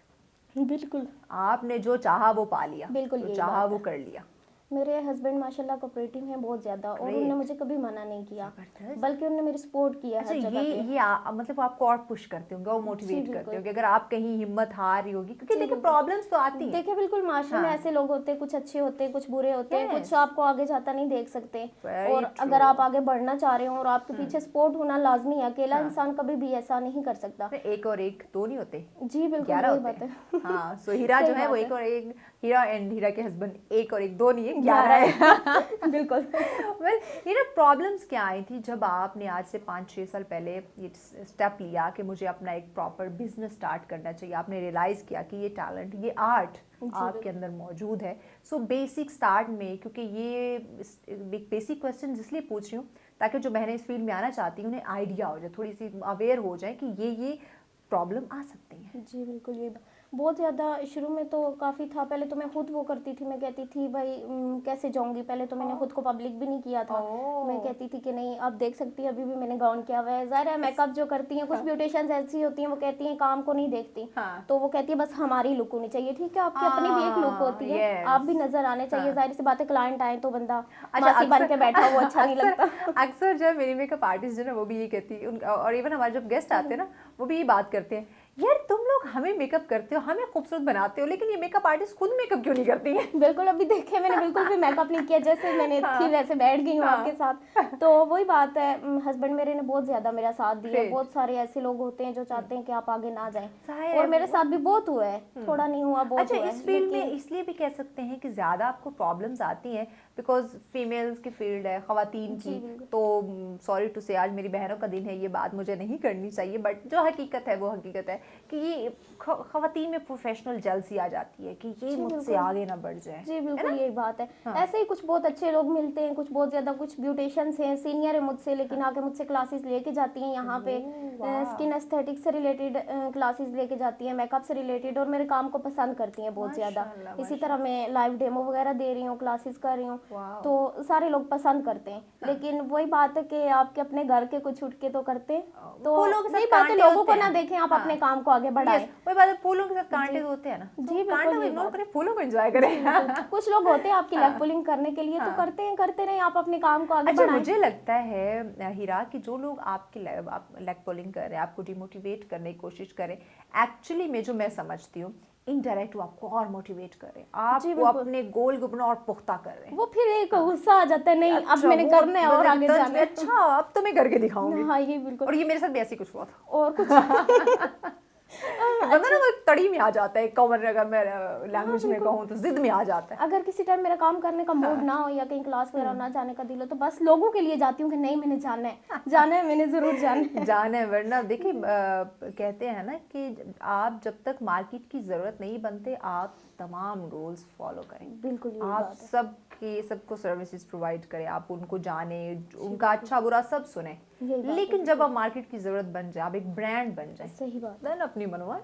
यही बात है, बिल्कुल यही बात है। हाँ। और काम आपका अच्छा हो तो खुद जो है क्लाइंट आपका कहीं भी आपको वो नहीं करेगा। और सबसे बड़ी बात होती है अपने क्लाइंट को सेटिस्फाई करना। हमारा क्लाइंट सेटिस्फाई है तो कोई इसमें इशू वाली बात नहीं है। फिर कुछ ब्यूटिशियंस होती हैं जो कहती हैं ये आगे ना जाइए ना जाइए, देखिए एक दूसरे को सपोर्ट करनी चाहिए, ये फील्ड ही ऐसी है। अब रिस्क देने वाली तो अल्लाह की जात है, मैं यहाँ पे बैठी हूँ, कोई कहाँ पे बैठा है। जिसके हिस्से का जितना लिखा हुआ है वो उसे उसी तरीके से मिलेगा। जी बिल्कुल। वो अगर मेरे कहने से या किसी और के कहने से हीरा का रिस्क नहीं रुकेगा। जी बिल्कुल यही बात है। तो इसी तरह मैंने सबसे पहले जो स्टार्ट किया था वो मेहंदी से स्टार्ट किया था। तो मेहंदी लगाते अच्छा, लगाते मेहंदी की अगर बात करें, हम तो यहाँ मेकअप आर्ट की बात करें, बट मेहंदी भी एक ऐसा आर्ट है सबको नहीं आता। यही बात है बिल्कुल। और मेहंदी अक्सर जो लोग मतलब नहीं मेकअप नहीं, जिन्हें शौक नहीं होता, या कुछ के हस्बैंड्स ऐसे होते, कुछ की फैमिली ऐसी होती है, नहीं आज भी ऐसे लोग हैं कि जो मेकअप नहीं करते, नहीं करने देते। हर खवातीन को शौक होता है कि हम मेकअप करें, बट उनके हस्बैंड नहीं करने देते। क्योंकि देखिए वो एक सोसाइटी हमारी ऐसी है ना, ऐसे मुआशरे में रहते हैं कि रह नहीं सकते मेकअप के बगैर। हर इंसान मतलब फीमेल का शौक है एक दूसरे को देखे, मुझे भी थोड़ा मेकअप करके जाना चाहिए। मेकअप के लिए मना करते हैं लेकिन मेहंदी के लिए कोई मना नहीं करता। और वो बल्कि खुद कहते हैं मेहंदी लगवा लो, मेहंदी लगवा लो। ये हमारे मर्द हज़रात कब समझेंगे ये मेकअप खवातीन के लिए बना हुआ है। हाँ बिल्कुल, ये हमारे लिए बना हुआ है, ये खवातीन के लिए बना हुआ है। आप इन्हें करने अब खवातीन नहीं करेंगे तो क्या मर्द हज़रात करेंगे? यही बात है। और अक्सर लोग कहते हैं कि जो है खवातीन ने बस ये एक उनने बनाया हुआ है कि मेकअप करती हैं तो वो प्यारी लगती है। नहीं, खवातीन बहुत प्यारी होती है वैसे भी। बल्कि कुछ लोगों को मेकअप नहीं आता तो वो उल्टा, जिन्हें नहीं आता तो घर में करके वो खुद को बिगाड़ लेते हैं। मुझे समझ आती है ये ना मेकअप आर्टिस्ट के लिए, सैलून्स के लिए ये बड़ी मीम्स भी बनी हुई है कि हस्बैंड छोड़ के तो सैलून में किसी और को जाते हैं, पिक किसी और को करने आते हैं। ये भी बेचारी औरत पे जुल्म है यार, ऐसा नहीं करेंगे, उनका शौक है और वो माशाल्लाह बहुत प्यारी होती है। इवन ये तक मीम्स बनी हुई है कि एक मर्द सैलून जाता है, हल्की सी कटिंग वटिंग करवाता है तो वो बड़ा गुड लुकिंग लगता है। एक औरत है, वो सैलून गई है, उसने हजारों खर्च कर लिए, तो घर आती है, हस्बैंड पूछते हैं सैलून बंद था क्या, तो बेचारी के दिल पे बिजली गिर जाती है कि मैंने तो इतने पैसे लगाए हुए थे। यही बात है। आप उन्हें थोड़ा सा खवातीन के भी कुछ ज़ाहिर है वो काम का घर का काम कर करके वो बेचारी थकी आ रही होती है, उन्हें जरूरत होती है, जरूरी है। यही बात है।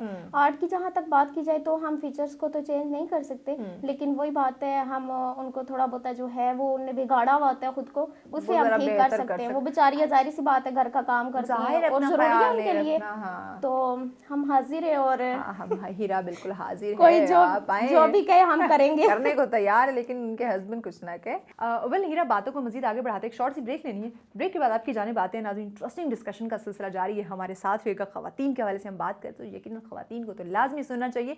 सो हमारे साथ रहेगा, मिलते हैं शॉर्ट ब्रेक के बाद।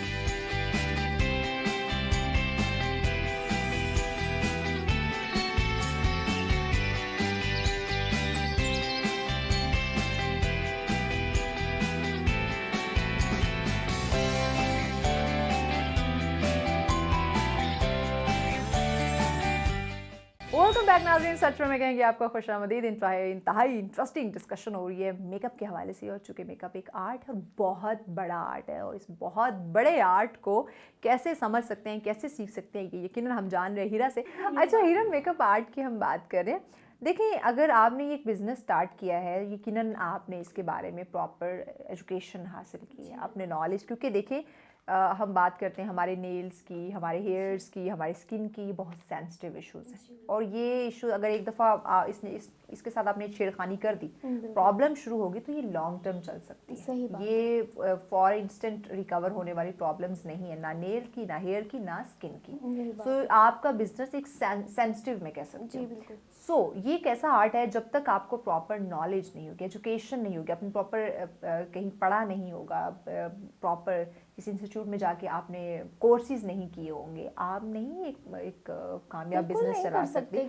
सो वो लोग जो अपने आप को मेकअप आर्टिस्ट तो कहते हैं, बट उनको इवन मैं अगर मेरी बात करूँ, मैं सब सैलून से सेटिस्फाई नहीं होती बिकॉज ऑफ कि वो मेरे फीचर्स नहीं पढ़ सकते। जी मुझे ज़्यादा कंटूर की ज़रूरत नहीं है, मुझे हैवी बेसिस की ज़रूरत नहीं है, लेकिन वो नहीं फेस पर वो अपना उनका जो एक हाथ बैठा हुआ है ना, वो बस ब्रश करते के जा साथ रहे हैं। पेंट करने वाला, और वो चीज़ें करते हैं यही बात जिसमें बिल्कुल पता नहीं कौन सी जिन भूत वाली मैविश निकल आती है। यही बात है, बिल्कुल। आर्ट का ये मतलब नहीं है कि आप एक अच्छी हंसी हसीना को मासी स्कीना बना दो, कसम से ऐसा ही होता है। तो वो ऐसे कर देते हैं। और हमारा भी मतलब हमारी लेडीज का भी यही है कि एक सैलून पे जाती है, नहीं नहीं ये नहीं ठीक, दूसरे में जाती है, फिर वो वाकई इससे हसीना से एक्सपेरिमेंट करते हैं, ये इसमें फिर हम खवातीन की भी गलती है। जी बिल्कुल। जहाँ पे डिस्काउंट लगा हुआ होगा, हाँ, वहाँ यहाँ पे भागेगी, हम try यहाँ करें। इधर तो डिस्काउंट लगा हुआ है। फिर देखो, आके कहती हैं देखे ना मेरे यहाँ से वो उड़ा कपड़ों दी का बाल, डिस्काउंट यहाँ नहीं से। था, वो यही बात है। आपकी सेंसिटिव चीजों का डिस्काउंट था। देखें, ये एक जो आपका मेकअप आर्टिस्ट होता है और दूसरा जो आपका टेलर होता है, ये हमेशा आप एक ही रखे तो अच्छा है, क्योंकि वो आपको समझ सकते गाड़ी हैं। का मैकेनिक, बिल्कुल टेलर और मेकअप आर्टिस्ट, बिल्कुल ये एक होनी चाहिए। बिल्कुल सही कह रही हूँ मैं ये कि एक आपने होना चाहिए। इसके एक्सपेरिमेंट नहीं करने। यही बात है। वो फिर चले जाते हैं, नहीं नहीं उधर तो ये काम में कर रहे हैं, इधर तो डील लगी हुई है। वो फिर डील्स का ये होता है, मैंने कभी भी मैं डील्स नहीं लगाती। अच्छा, डील्स पे फिर आपको सोचना चाहिए कि एक बंदी के प्रोडक्ट इतने महंगे हैं, जी बिल्कुल, वो डील क्यों दे रही है? यही बात है ना। कुछ तो गड़बड़ होगी। और फिर कहती है ये जानना देखे चाहिए। ना, हमने डील से काम करवाया है, डील लगी हुई थी वहाँ पे, डील में काम करवाया, उनने आगे वर्कर्स रखी हुई होती हैं और वो लगा देती है, चलो जी करो प्रैक्टिस, डील्स लगाएंगी हमने। अच्छा, वो अपना वो सिखा रही होती है, सिखा रही लेकिन होती है। अब उसमें आपके अगर हेयर्स की बात करूँ तो उसमें भी एक क्वांटिटी, टाइमिंग का आपने ख्याल रखना है। जो चीज़ आप अप्लाई कर रहे हैं, कितनी क्वांटिटी में, कितने टाइम के लिए, और कैसे बाल पे, क्या वो उस बाल उस लायक था जो आप उस पर अप्लाई कर रहे हैं, ये जानना। अब वो वर्कर को तो नहीं पता, वो जो बिल्कुल ट्रेनी नहीं बच्ची है पता। उसको क्या पता। यही बात है, ट्रेनिंग वाली हूँ कोई लगा देती हैं अगले क्लाइंट पे, और वो भी बेचारा कुछ अपनी पॉकेट मनी जमा करके आया होता है और वो अपनी भी हालत खराब करके बेचारा और बिगाड़ के चला जाता है। और बिगाड़ के और चला स्किन की जाता है। जब हम बात करते हैं, जो आप डिफरेंट फेशियल्स की, डिफरेंट मसाज की बात करते हैं, इसके कुछ पॉइंट्स होते हैं। अगर आपने कोई गलत आपने तरीके से रब कर दिया, गलत प्रेशर पॉइंट कर दिया, आपकी स्किन टाइट होने के बजाय लूज हो जाएगी, देखिए डैमेज हो आजकल जाएगी। अक्सर आपने खवातीन को देखा होगा, उनकी वो फिर आके कहती है हमें झरियां पड़ गई हैं, ये देखिए हमारी स्किन लूज है। वो फिर उल्टे सीधे ज़ाहिर जब बात मारेंगी तो फिर ऐसा ही होगा। वो एक दफा देख लेती हैं यूट्यूब से, नेट से, कि भाई ऐसा कर रहे हैं तो हम भी कर लें। ये आजकल हमारा आर्ट ज्यादा यूट्यूब वाला है। यही बात है। और यूट्यूब वाले भी वो अपना चैनल बनाने के लिए बेचारे कुछ ना कुछ Rating, बता देते हैं viewership और के लिए। हम लोग देख के फॉलो कर लेते हैं। यही बात है। और हम डिफरेंट चीजें जो है ना, ठीक है, वो अगर सिखा भी रहा है तो क्या आप उसको देख के आपने प्रॉपर सीखने की कोशिश की है? बस वहां देख के खुद पे करके मैं तो बड़ा एक और बड़ा बस आर्टिस्ट ये बाजार से प्रोडक्ट कोई भी उठा के ले आए, चाहे वो फर्स्ट कॉपी है चाहे सेकंड है, बस उठा के ले आए। ये भी और बड़ा लगा मैटर दिया। करता है, क्योंकि आजकल मार्केट में फर्स्ट कॉपी, सेकंड, थर्ड, मतलब कॉपीज बिल्कुल बहुत ये है। बात है। आपको ओरिजिनल में और कॉपी में फर्क करना मुश्किल हो जाता है। जी बिल्कुल। और फिर कुछ आती हैं, उन्हें ये भी समझना चाहिए, नहीं हमें तो इस तरह का मेकअप कर दे, बस कर दे। अच्छा, ये बात भी वो आपके साथ, ये हमारे साथ नाज़रीन के साथ जरूर एक्सपीरियंस शेयर करें कि कोई आती है किसी हीरोइन की पिक्चर लेकर, मुझे बिल्कुल, ऐसा हाँ। मेकअप चाहिए, खुद चाहे जो भी हो, वही बात है, लोग कहेंगे क्या कह रही है, खुद चाहे जो भी हो, लेकिन लेकिन सच है, हम सच में सच हाँ, बताते बिल्कुल हैं, सच बताएंगे, हम झूठ नहीं बोलते। तो वो फिर दिखाती है हमें ना, मुझे थोड़ी ये लुक दे दो। अपने फीचर्स को भी तो देखना पड़ता है। अब अगर उसकी वो लुक है, उसको देते देते हम उसको वही बात आती है सकीना और हसीना वाली, वही बना देंगे। फिर अगर कोई फिर बाद में कहती है नहीं नहीं आपका जो अपना तरीका है ना, आप उससे कर देंगे, अच्छा नहीं लग रहा। पहले ही मान जाया करो यार। बस वो कहती है ना, हमने पैसे जो दिए हैं वो हलाल करके जाने। चाहे अपना बेड़ा गर्क हो जाए। हाँ बिल्कुल, इसका टाइम लेना ही लेना है बेशक। और अगर उन्हें कोई काम, जाहिर है एक बंदा एक्सपर्ट है, वो जल्दी में काम कर देता है, जल्दी में कर दो तो कहते हैं इतना सा टाइम लगाया अच्छा, आपने। ये भी बड़े, मेरे ख्याल से कुछ सैलून वाले ज़्यादा टाइम इसलिए भी लेते हैं। अब एक ब्राइडल है, अगर मैं आपसे एक नॉर्मल जो टाइम है वो पूछूं तो एक ब्राइडल को तैयार करने में कितना वक्त लगता है मेकअप? तकरीबन 40 से 45 मिनट लगते हैं। That's it. That's it. उसके बाद अगर बालों की बात करें, हेयर स्टाइल पे तकरीबन वो भी इतना 1 घंटे में सारा आपका हो जाता है। 1 घंटे में आपकी ब्राइडल तैयार हो जाती तैयार है। हो बट जाती है। आजकल की जो सैलून्स वाली हैं, जिनमें आर्टिस्ट की बात करिए, गूगल यूट्यूब वाले आर्टिस्ट 3-3 4-4 घंटे वो बस उनने ब्राइडल जाहिर, को बिठाया होता है।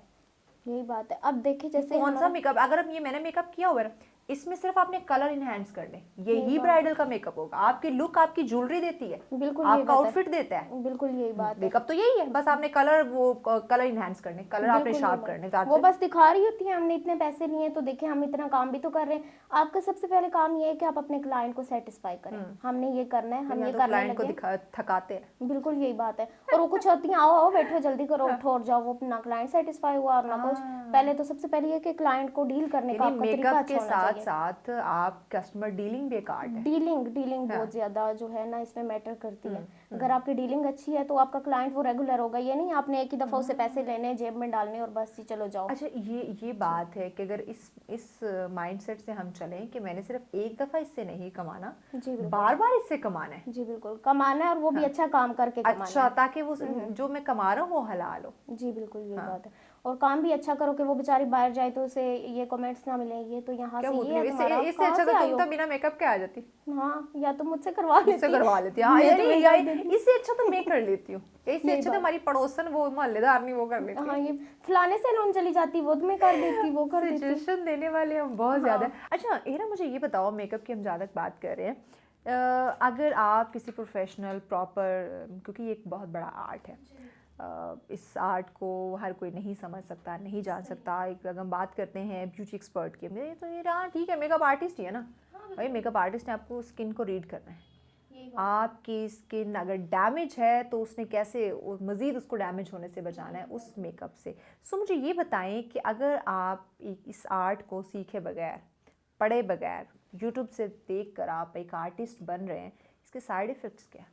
इसके बहुत सारे साइड इफेक्ट्स हैं। बताएं आप नाज़रीन खुद को, को ताकि भी तबाह कर रहे होते हो, उनकी और दूसरे को आंखें भी। खुले। जी बिल्कुल, इसके यही है कि आप खुद को भी तबाह कर रहे हो और साथ क्लाइंट को भी अपने तबाह कर रहे हो। ये आजकल तो कुछ सैलून ऐसे हैं कि बस बेसिक कोर्स किया, बैठ गए।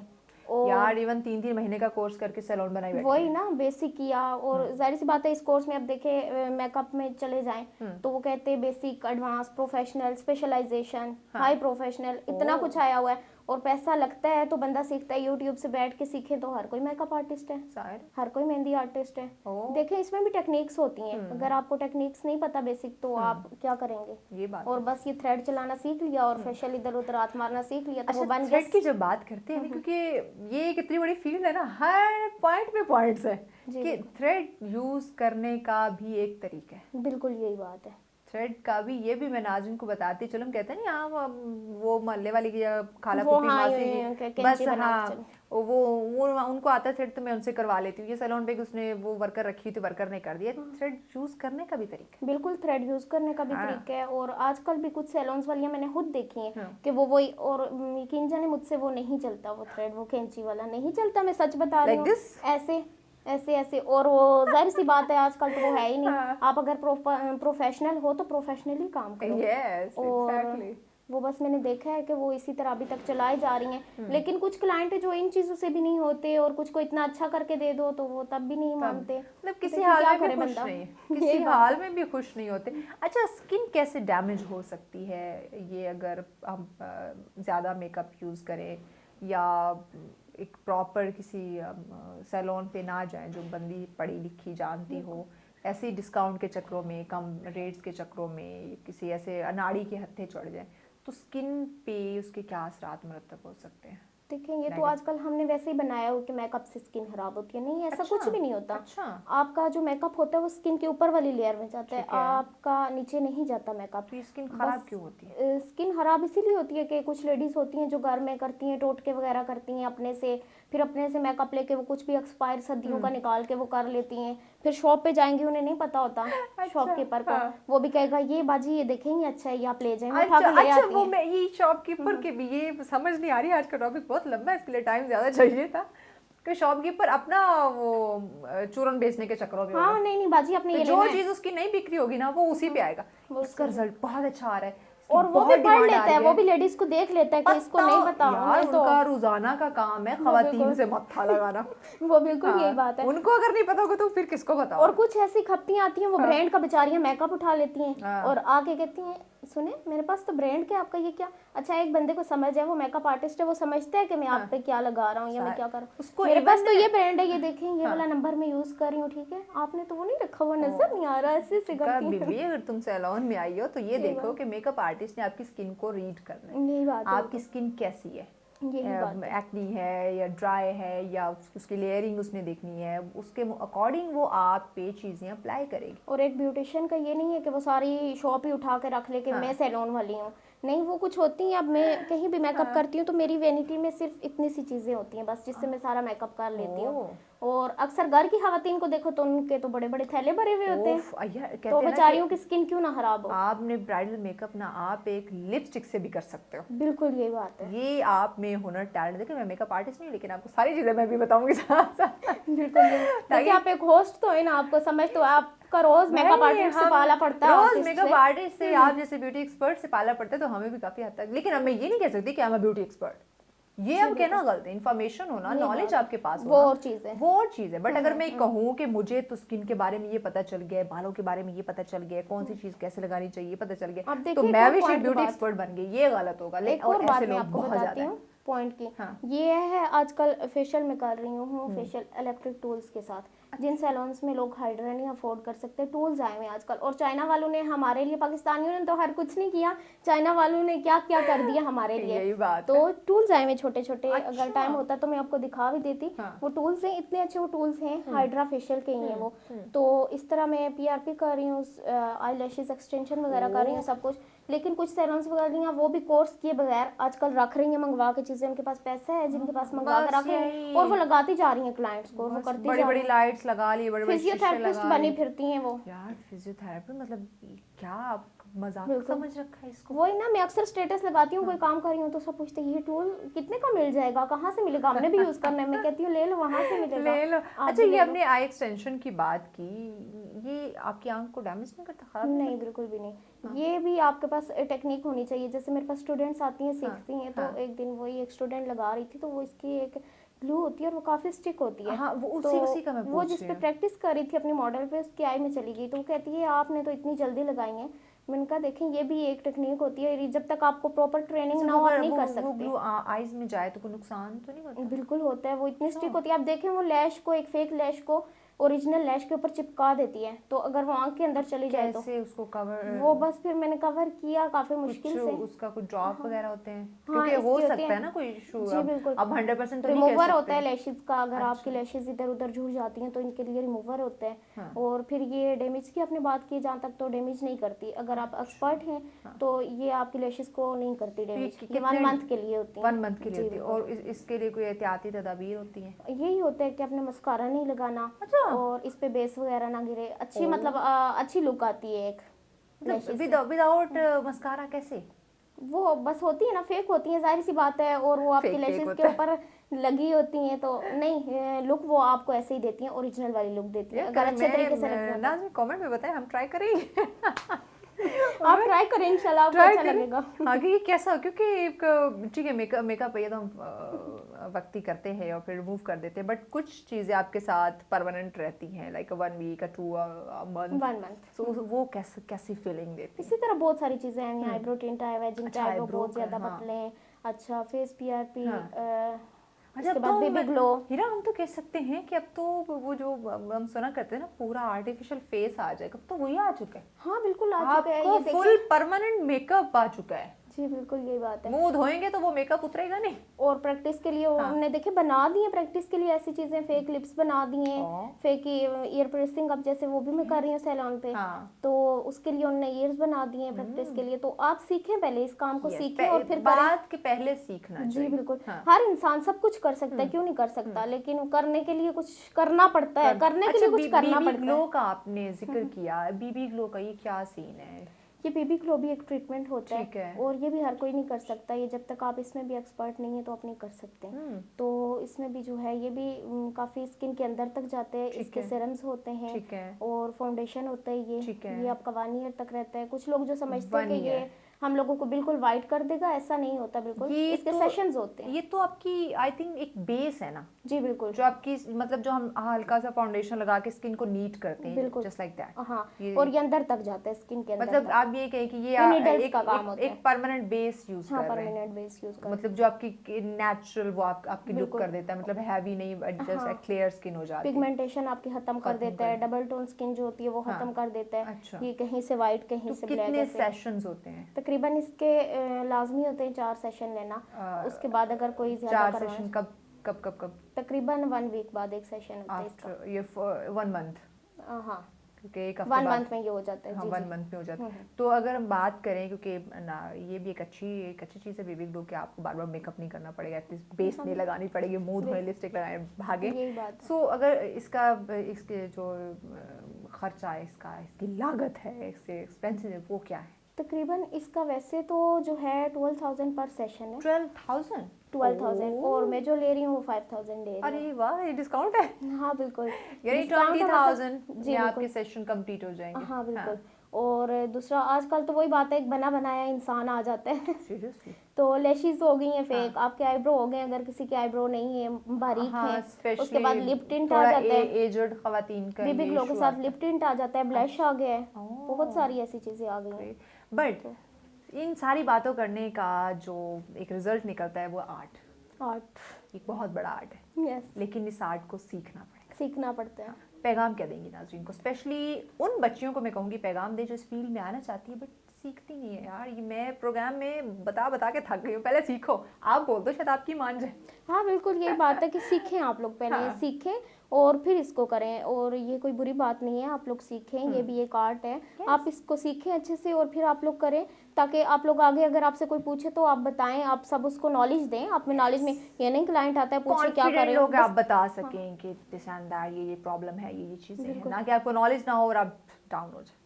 और बिल्कुल ये अच्छी फील्ड है, इसमें अपनी बच्चियों को आने दें। और वो बहुत जाहिर सी अच्छी बात फील्ड है कि आपको यही मर्दों बात के है। साथ कम्युनिकेट नहीं करना पड़ता। जी, बिल्कुल आप यही बात है। फीमेल्स में अपने उसी इंस्टीट्यूट, उसी इदारे की हद तक रहते हैं। और अक्सर बस मैं कुछ लोगों के लिए ये कहना चाहूँगी कि जो कहते हैं कि सैलून्स वालियाँ ऐसी होती हैं, पार्लर का काम तो ऐसा नहीं, ये बहुत अच्छा काम है। देखें आप, जो है एक डॉक्टर होती है वो भी तो लेडीज़ होती हैं, और हम लोग जो है वो लेडीज़ का ही काम कर रहे हैं। तो आप लोग भी करें इसको और सीखें और बहुत अपने अच्छा काम को काम, आगे बहुत बढ़ाएं। अच्छा आर्ट है। वेल बहुत शुक्रिया हिरा ज़िशान साहब, आपने वक्त दिया, Thank you इतनी मज़े की so much. डिस्कशन रही। यकीनन नाज़रीन, हमने आपको इस आर्ट के हवाले से इसलिए आज आगाह किया था कि बहुत अच्छा बिजनेस है ख़वातीन के हवाले से। आपको वो उन स्पेशल उन ख़वातीन के लिए, उन फैमिलीज़ के लिए जो मर्दों के साथ कम्युनिकेट नहीं करना चाहती, सोसाइटी में मार्केट में नहीं निकलना चाहती, उनके लिए स्पेशली बहुत अच्छा बिजनेस है। आर्ट है, इसको मैं आर्ट कहूँगी, रिस्पेक्ट दूँगी, लेकिन ये एक बहुत बड़ा आर्ट है। इस आर्ट को आप गूगल और यूट्यूब से पढ़कर नहीं यूटिलाइज़ कर सकते, नहीं अप्लाई कर सकते, एक्सपेरिमेंट नहीं कर सकते। आपको प्रॉपर किसी इदारे में जाके आपको इसकी तरबियत लेनी होगी, इसको सीखना होगा, पढ़ना होगा, क्योंकि आपने अगले इंसान के फेस को रीड करना है। जब तक आप अगले के फेस को रीड नहीं करेंगे, आपको पहचान नहीं होगी, आप कभी भी 100% रिजल्ट नहीं दे सकते। ना आप खुद सेटिस्फाई होंगे, ना आपका क्लाइंट सेटिस्फाई होगा। तो जब आपका क्लाइंट सेटिस्फाई नहीं होगा तो आपका नाम भी यकीनन नहीं आगे बढ़ेगा। सो इन शॉर्ट, आर्ट है, बहुत बड़ा आर्ट है, सीखना सबके लिए बहुत ज़रूरी है। पहले सीखें, उसके बाद अपना आप जो है वो मनवाएं। इसी के साथ दीजिए इजाज़त, कल फिर आएंगे एक और ज़बरदस्त टॉपिक के साथ। तब तक के लिए अपने और अपने प्यारों का रखिएगा ख्याल। मिलने के बाद।